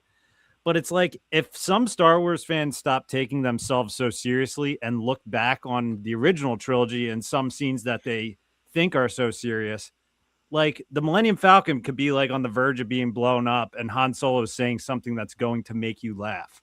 Like Luke is going to Dagobah to train and Yoda's making you laugh, like hitting him with the cane or stealing Luke's food or whatever. Like Star Wars has always had a way of having serious situations and making you laugh at the same time. To me, that's like how it's supposed to be. And like, I don't know. I am a fan of Andor. I loved Andor, the show. But I feel like some waters have been muddied a little bit where people are like, well, this is how Star Wars should be. It should be this serious all the time. It should be like this, which it's like that can exist. That's a different park, though. Yeah. You know what I mean? I said it to you guys. It's like I look at the Mandalorian Grogu as the entrance to Disney World. Hey, do you think this is cool? This is Star Wars. Go check out we have Disney World, but we also have Epcot. We have the Magic Kingdom. We got Hollywood Studios. Like we got different things here where you've got different layers of Star Wars, where there's different things you can enjoy there. So I don't know. It really depends on how much you pay attention to negative fandom online. But Star Wars is a buffet. Yeah. Mm-hmm. You can get crab rangoon, you can get ribs, you can get salad at the salad bar. Yes.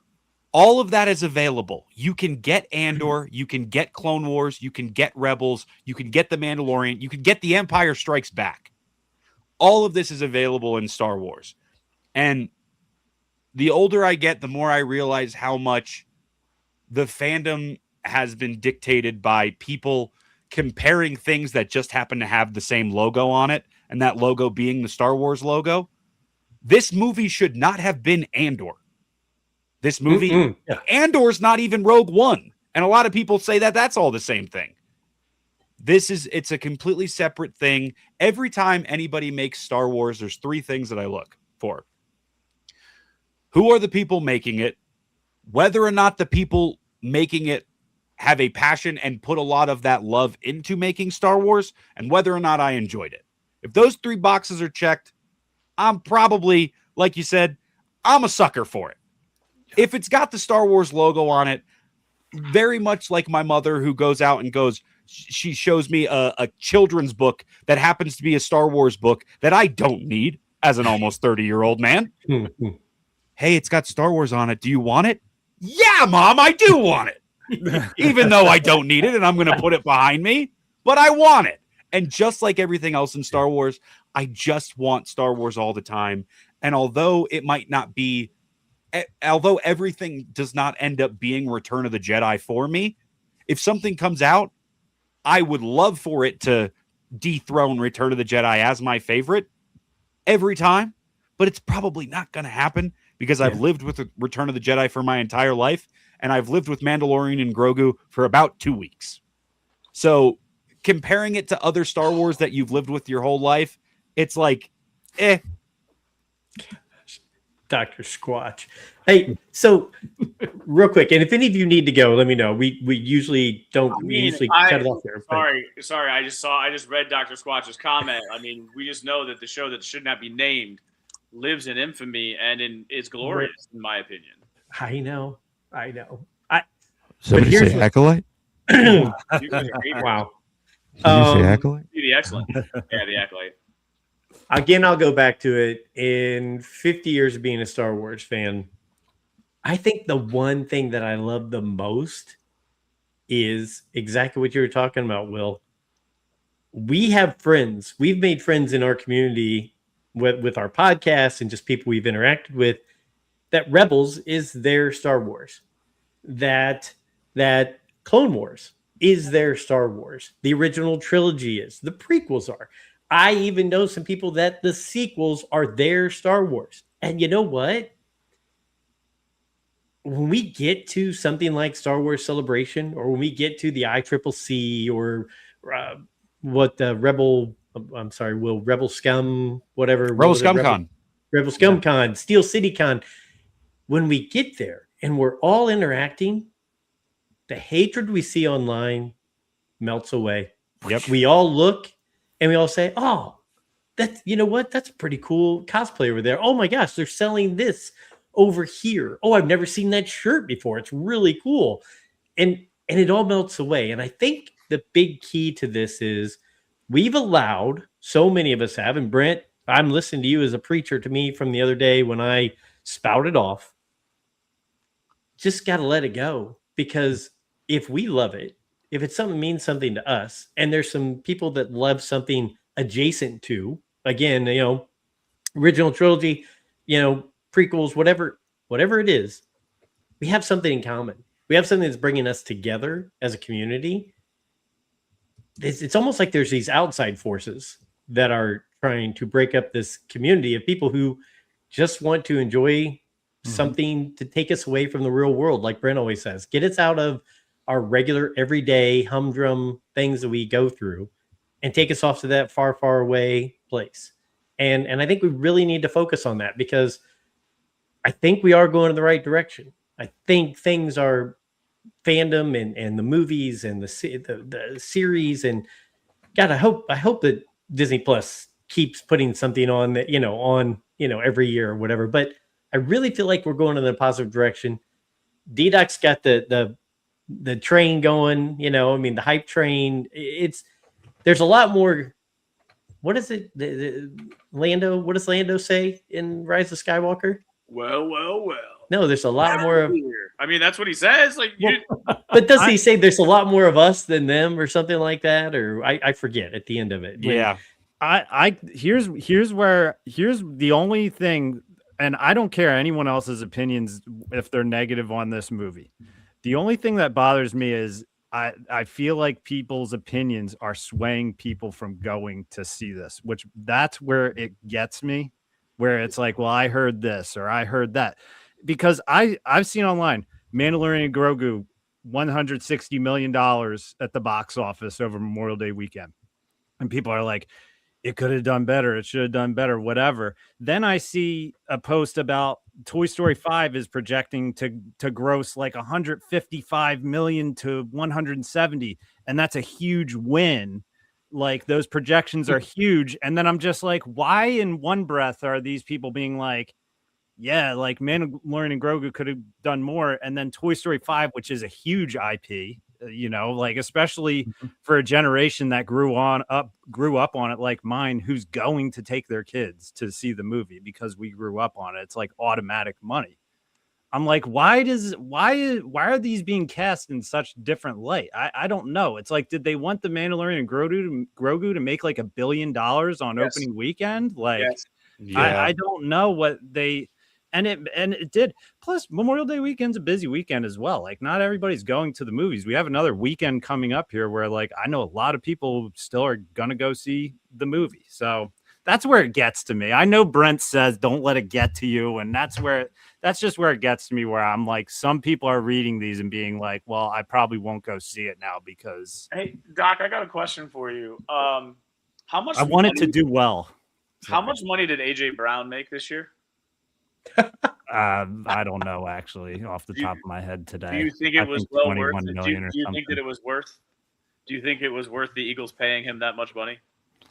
You have to factor in the Kevin Patullo tax levied against everyone. I'm gonna click out for all this Eagles talk, guys. This is where I'm trying to think of where you're going with it, Brent.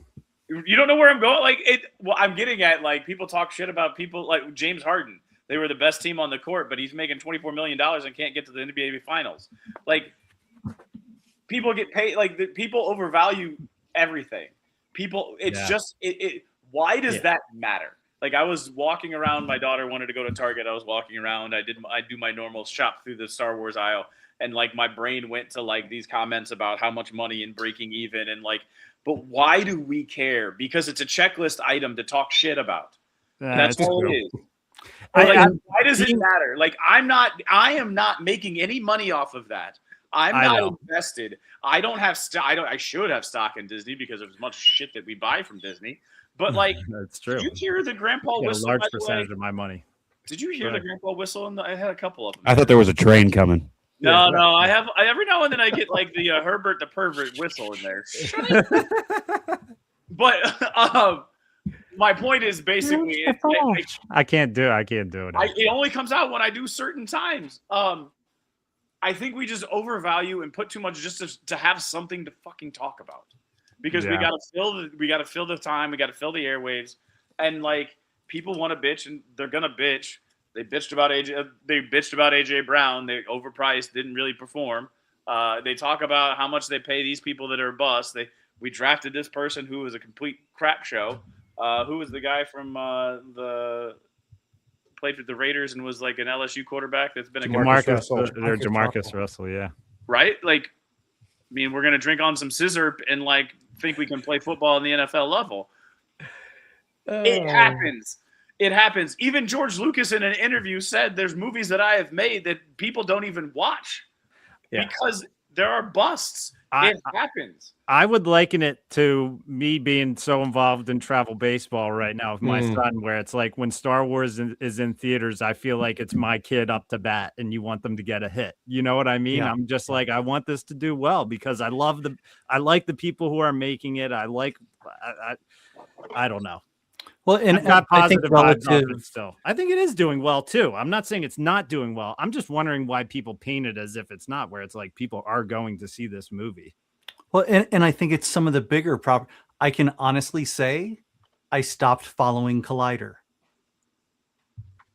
because they're so massive and they can sway it, but they were putting out negative headlines for articles that weren't nearly as negative. And I was just like, you know what? You guys aren't worth my time anymore. Yeah. If this is the way you're going to do this. So yeah, I completely agree. And it's just, that's also why I try to avoid a lot of it. I want to think for myself. Yes.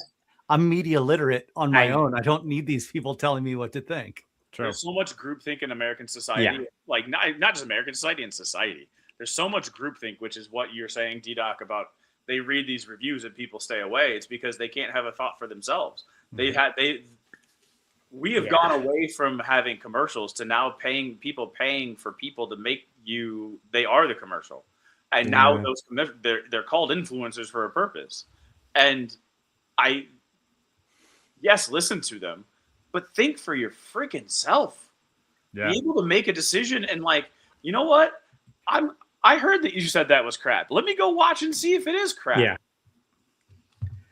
Well, can I take us back one step? Yeah.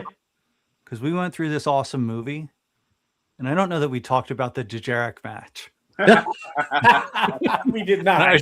If I'm listening, I'm like, did these idiots not watch part of the movie? Yeah. And just the callbacks there, the fighting sequence, everything about it. But then getting back to the New Hope part where the one guy is lifting him up and dropping him. And it's just like my cheeks almost burst out at that point, like, and became the Joker because it was such a thrilling moment and that little bit of callback.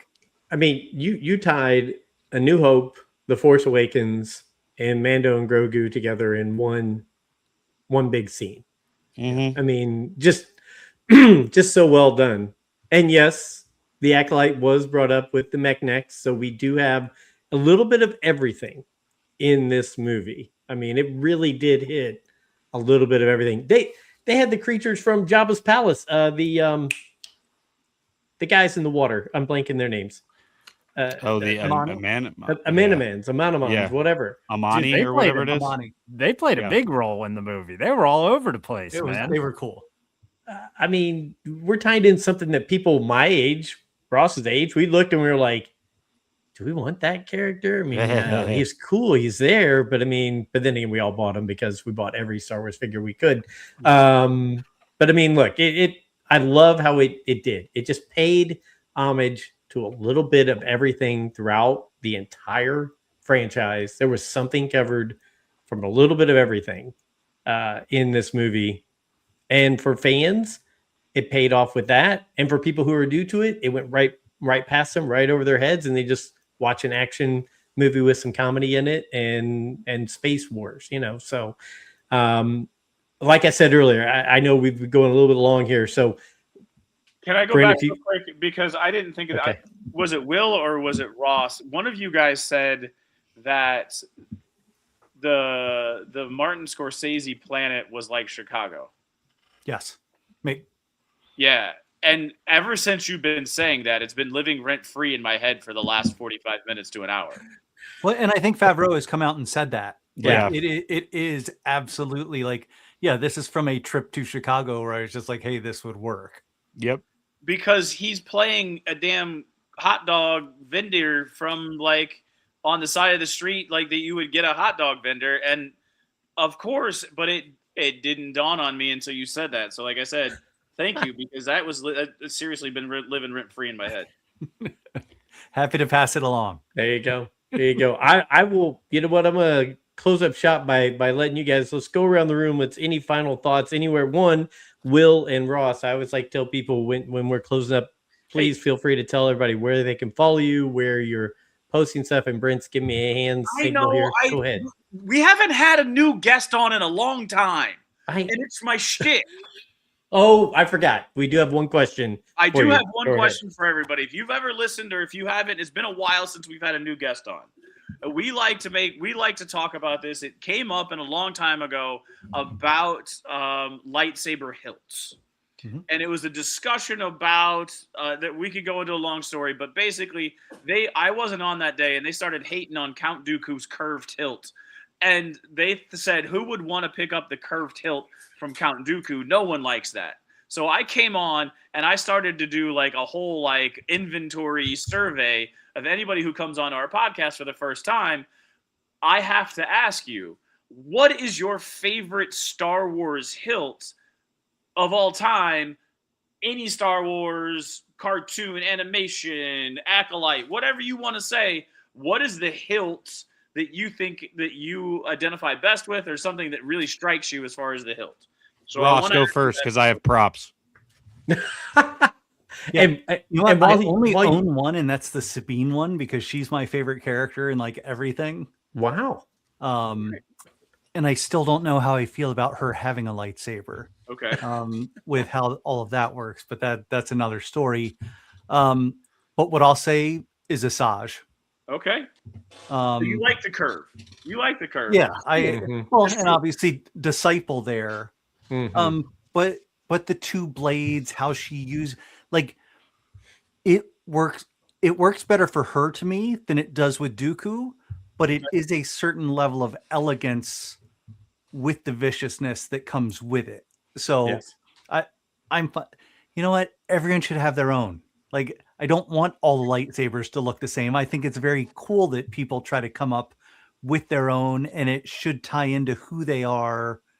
And, you know, my hat collection is ridiculous, but it's different color hats for different teams where it's just like, oh, that's not their color. And just like, you know what? This is what I feel like today. Gotcha. All right. We're going with Asajj right there. That's good. And before Will goes, I will say we have all come around on Dooku. We did at the beginning of this podcast throw some hate on Dooku, but between the between the books, Count Dooku, Jedi Lost, we bought the figures. We've become big fans of the character throughout his history of Dooku. We were just ripping on him because I called him Stumpy because he got his hands and his head cut off, so he just had 3 stumps. And I mean, but twice the pride, double the hands, dude. Anakin got his lick back. He loses one, he takes both. Come on. That's true. Also talked about, could you imagine making a toy out of that, right? And then like your kid swallowing the toy and taking him to the doctor, and he's like, yeah, but can I get the hands back? Like, I need those I need those to complete my All right, Will, go ahead. I'm sorry. I showed it earlier. My favorite lightsaber of all time is Luke's V2 green from Return of the Jedi. Awesome. Yeah. I love that lightsaber. It's specifically the lore of it side of things of like it's loosely based on Obi-Wan Kenobi's saber. It's also green to pay homage to Yoda. You can make those mental like connections there. A very long time ago, which it has not been made canon recently, that's supposed to be Qui-Gon's Kyber crystal. I'd love that as well as a big Qui-Gon Jinn fan. This is my favorite lightsaber in all of Star Wars. My second favorite lightsaber in all of Star Wars are Ahsoka's double katana blades. These are the coolest lightsabers of all time. Are you kidding me? And both of these lightsabers, in the same way this lightsaber was the new samurai sword for a new age of Star Wars in the original trilogy, and the Akira Kurosawa of it all, this lightsaber throws that right in your face and is so dang cool about it. As well as just the white blades are phenomenal. Ahsoka and Luke Skywalker are my two favorite characters in Star Wars. I refuse to pick. Whenever anybody says who's your favorite character, I say Luke Skywalker or Ahsoka Tano, and you cannot make me pick. My third favorite lightsaber of all time, Ross, I'm happy you brought it up. Props. Ezra's V2 that ends up becoming Sabine's. Every lightsaber in Star Wars should have a big red button on it. All of the lightsabers from Phantom Menace, Qui-Gon Jinn's, Obi-Wan's, it should all have a big red button or some sort of switch on it.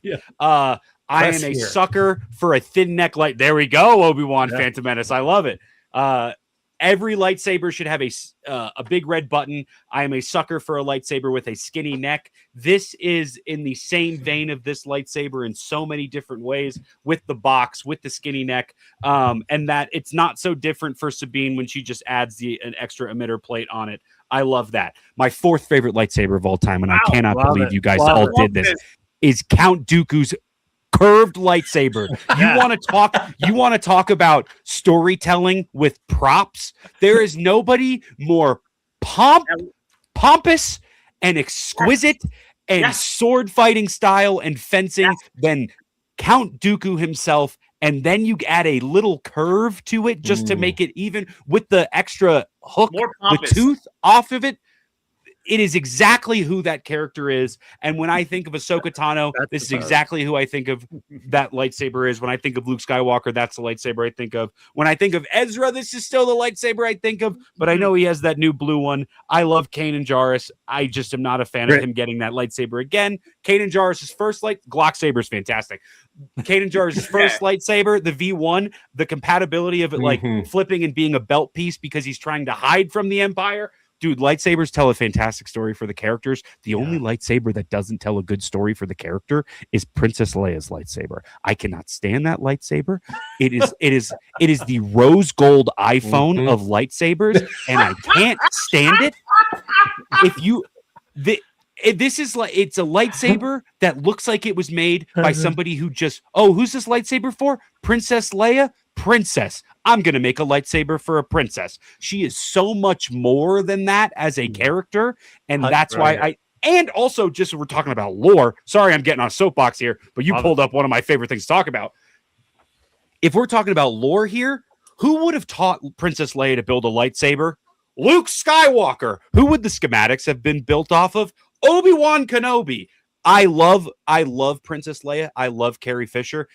I walked down the aisle at my wedding to Princess Leia's theme. That's what I walked down with my mom and my dad to get there before I got married. That's love awesome. Princess Leia. I cannot stand that lightsaber. That lightsaber needs to be launched into a cannon and shot into the sun because she needs a lightsaber that defines her character.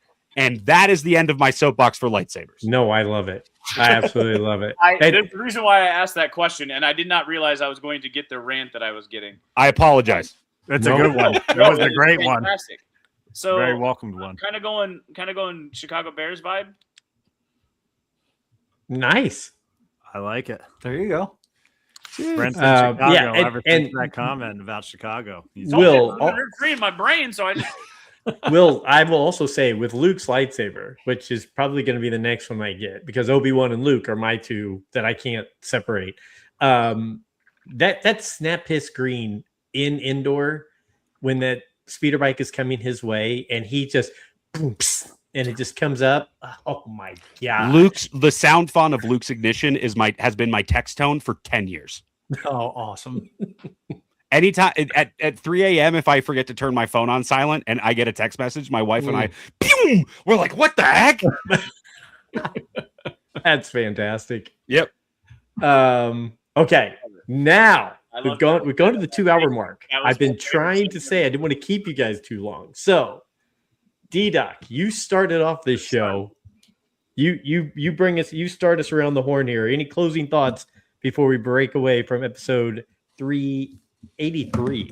Can't believe we're almost at 400 episodes. I'll say to start it off, Will and Ross, I very much appreciate you guys joining us on the show, especially for a 2-hour 2-hour marathon tonight. You know, it's so funny because it's like Ross bringing up, like, talking about the cage match and everything, and there's so much about the Mando movie that, like, I know that after we do this podcast, I'm gonna be like, damn, I wish I talked about that or whatever. And we will talk about it on the future. But no, it was great having you guys on. And side topic, I finished the Lego. Whoa. This gives you guys an idea of the scale of this, because it's like the size of my chest. So this thing is incredible. The wings move with it when you turn it around, and it has, which I don't even know how they did this, but you can lower the platform here and you can have Django coming out of it, and then it's got this little lever and you push it, and it was one of those things where I was building it and I was just like, I don't even know how the hell they thought of this. So did it come with any sonic charge in there? Yes. Right in the back. Can you see it right there in the back? Yeah. Let's go. I mean, dude, look that's at the best back. sound effect in Star Wars. Well, guess what? That's the last piece you have to put in it. And I didn't see one of the pieces on the table, and I was pressing it, and I broke a piece inside of this, and I had to, like, pull it apart and rebuild the inside. I was up late the night that I did that, but she's glorious. Beautiful. Dr. Squatch knows. I've talked to Dr. Squatch about this set, and I know Squatch is going to get it one day as well. But this was like a golden goose of Lego Star Wars for me, and it has a stand, and it'll be behind me at one point. So this was definitely a Lego milestone for me. It is gorgeous. I appreciate you sharing that. And Brent Dykeman, closing thoughts. Thank you guys for coming on. That lightsaber segment was fantastic. I think that's one of the best ones. I think that's the best lightsaber segment ever we've had. I mean, I apologize. It's been a while since we've asked. It was awesome. No apologies. Do not apologize. I loved every second of it. The only thing is, I will argue that Ezra's gun saber was better than where he's at now. So, Brent loved the gun saber. Because I feel like it fit, like, your whole point of that was that it fits their personality and it has to have some of their characteristic. And that gun saber fit who he was at the time when you first meet Ezra, that kind of like space Aladdin. So I feel like, again, like I agree with you 1000% that they have. I love Rey's new one that she made because it had parts of like the junkie. It had like, it was like a junker that had like wraps of like that cloth around it. Then the gold came out of it, but I really like that hilt of hers because she made it her own. It was hers. Love Star Wars. Love everything about Star Wars. Love talking Star Wars. Love meeting new people that love Star Wars. So yeah, thanks for letting me come on late and shout at the clouds, as Michael Nip says. So. You got it, Ross. I'll let you go. You said you were the lead, and Will's the main. Yeah, so which is not true at all. Guitar by myself without the other things. Waiting set up for a bad show if I'm the headliner. My goodness. But Joe, thank you for saying hello when we were at the event. So like, I don't get to know you, and we don't live that far away from each other. Yeah. Without you seeing the Fantha tracks and talking the shirt and saying like, oh, I do stuff with Mark and Mark as well. So I'm very fortunate to get to do stuff with the Fantha Tracks team as a contributor there. Getting to hang out with them in Japan was incredible. because they have that tie with the 501st, we got to go to yeah. the 501st celebration there.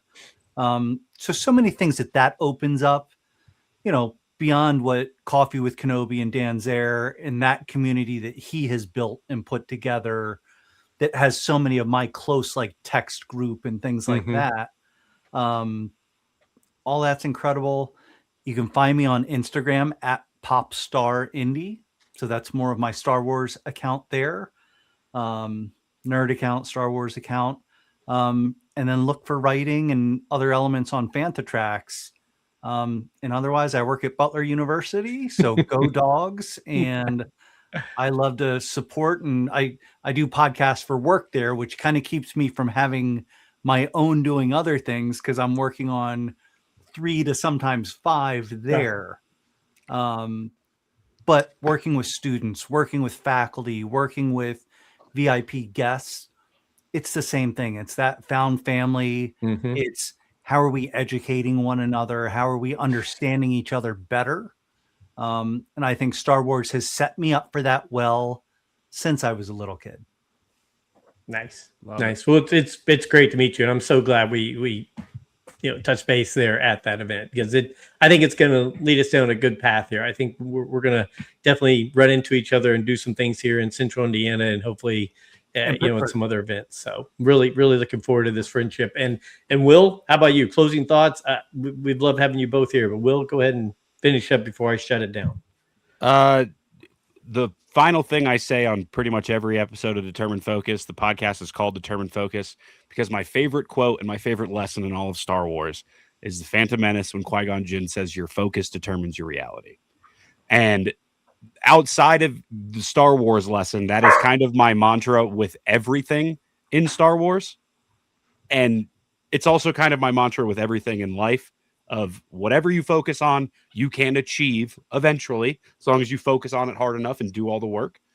And your perspective on things is your focus. So something like a Mandalorian and Grogu or any Star Wars project, if your focus is, I'm going to tear this to bits, or your focus is listening to reviews and out of theater 1 minute talks or projections for box office, and you're constantly thinking about, or even not even constantly thinking about it, but if you're constantly inundated with things that are probably going to be bad about this movie or negative thoughts, I guarantee you're going to go into that movie, and regardless of whether or not you're thinking of it in the moment, that's in the back of your head while you're experiencing it. Now, if you go in and say, hey, I'm probably going to have a fun time with this. I'm excited to see Star Wars on the big screen. I'm next to my wife. I'm next to my kids. I'm with my friends. I'm going to have a great time. I love Star Wars. You're probably going to like it a lot more.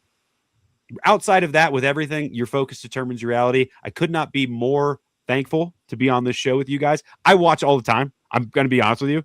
I watch anytime you guys pop up on the live. I got my notifications for YouTube. I pop it on. So I'm listening when you guys are doing this. And I really appreciate it as a fan to be able to come on. Ross, it was great meeting you as somebody who has been reading Fantatrax forever. It's great meeting you. Yeah, I really appreciate being on. I'll talk Star Wars and talk everybody's ear off about Star Wars any day of the week. So I appreciate it. And a bonus beyond this, well, thank you for working with the kids that you work with. That is, oh my gosh, that's what 501st does. That's what, that's what it's all about. So you putting that time and effort into things, regardless of what you do with Star Wars, you make an impact every day. So thank you. It means the world. I really appreciate it. It's all, I do it. And look, I mean, I really appreciate you saying that. They are the ones that when I get off of work, I have never had a day where I was at work and I was like, man, that was a bad day. So it's the best. And I love it. Well, and those are the people who should be made into Star Wars fans. And I'm doing it. It's a psyop. I'm doing it for Star Wars. I love that we have two of you, because Brent definitely does some work similar to that and works with autistic children, correct, Brent? And I basically do the same job. I have a small, it's a second gig, so I do it as a part-time thing. That's awesome. I was going to tell you after we got off, but yeah. No, that's but really I mean, cool. It's great stuff. I mean, I sit there and I go to work and I punch numbers and I make phone calls and I write emails, and it's like, am I doing something? Yeah, I guess I'm helping my career, but am I actually doing something where gentlemen like you are doing things that actually help especially with our youth. So thank you. Look, I will say this. Brent, Alfie, and D-Doc, these guys know they are like brothers to me. We've been doing this now since the beginning of 2020, and we've become true brothers and great friends. And I think one of the fun things for me is meeting new people like you guys and growing our friend group and people we can interact with. And I think Star Wars has done that. Star Wars brought all of us, Brent, D-Doc, and Alfie and I are all super diverse in our personalities, our lives, where we are in our lives, age-wise, family-wise, everything like that. And yet that found family we talk about, especially like in Rebels, Brent, where you and I always talk about it, that's what we've done here. And every time we have guests on like you, I feel like we just grow that. And we try to spread that positivity. Do we say negative things from time to time? We do. We're humans. But we really try to focus on the positivity. We want Star Wars to be successful, and we want the fandom to keep growing. I want my grandson who's 3 and my grandson who's 2 to come into my office like they do and grab the guys off the shelf and want to play with them and name their names. I mean, I want to leave that for them, and I want it to be that way for the greater society to have Star Wars for years to come, and so people like you guys out there in the Star Wars community doing great things. We appreciate you. We appreciate you being guests. And really for the people who followed us, listened to us, all that for almost 400 episodes, we can't thank you enough. And we just look forward to seeing where this all goes. And we think Star Wars is going in the right direction. So from the Rule of the Galaxy crew, from Ross, from Will, thank you for listening to Chapter 383. And until next week, may the Force be with you.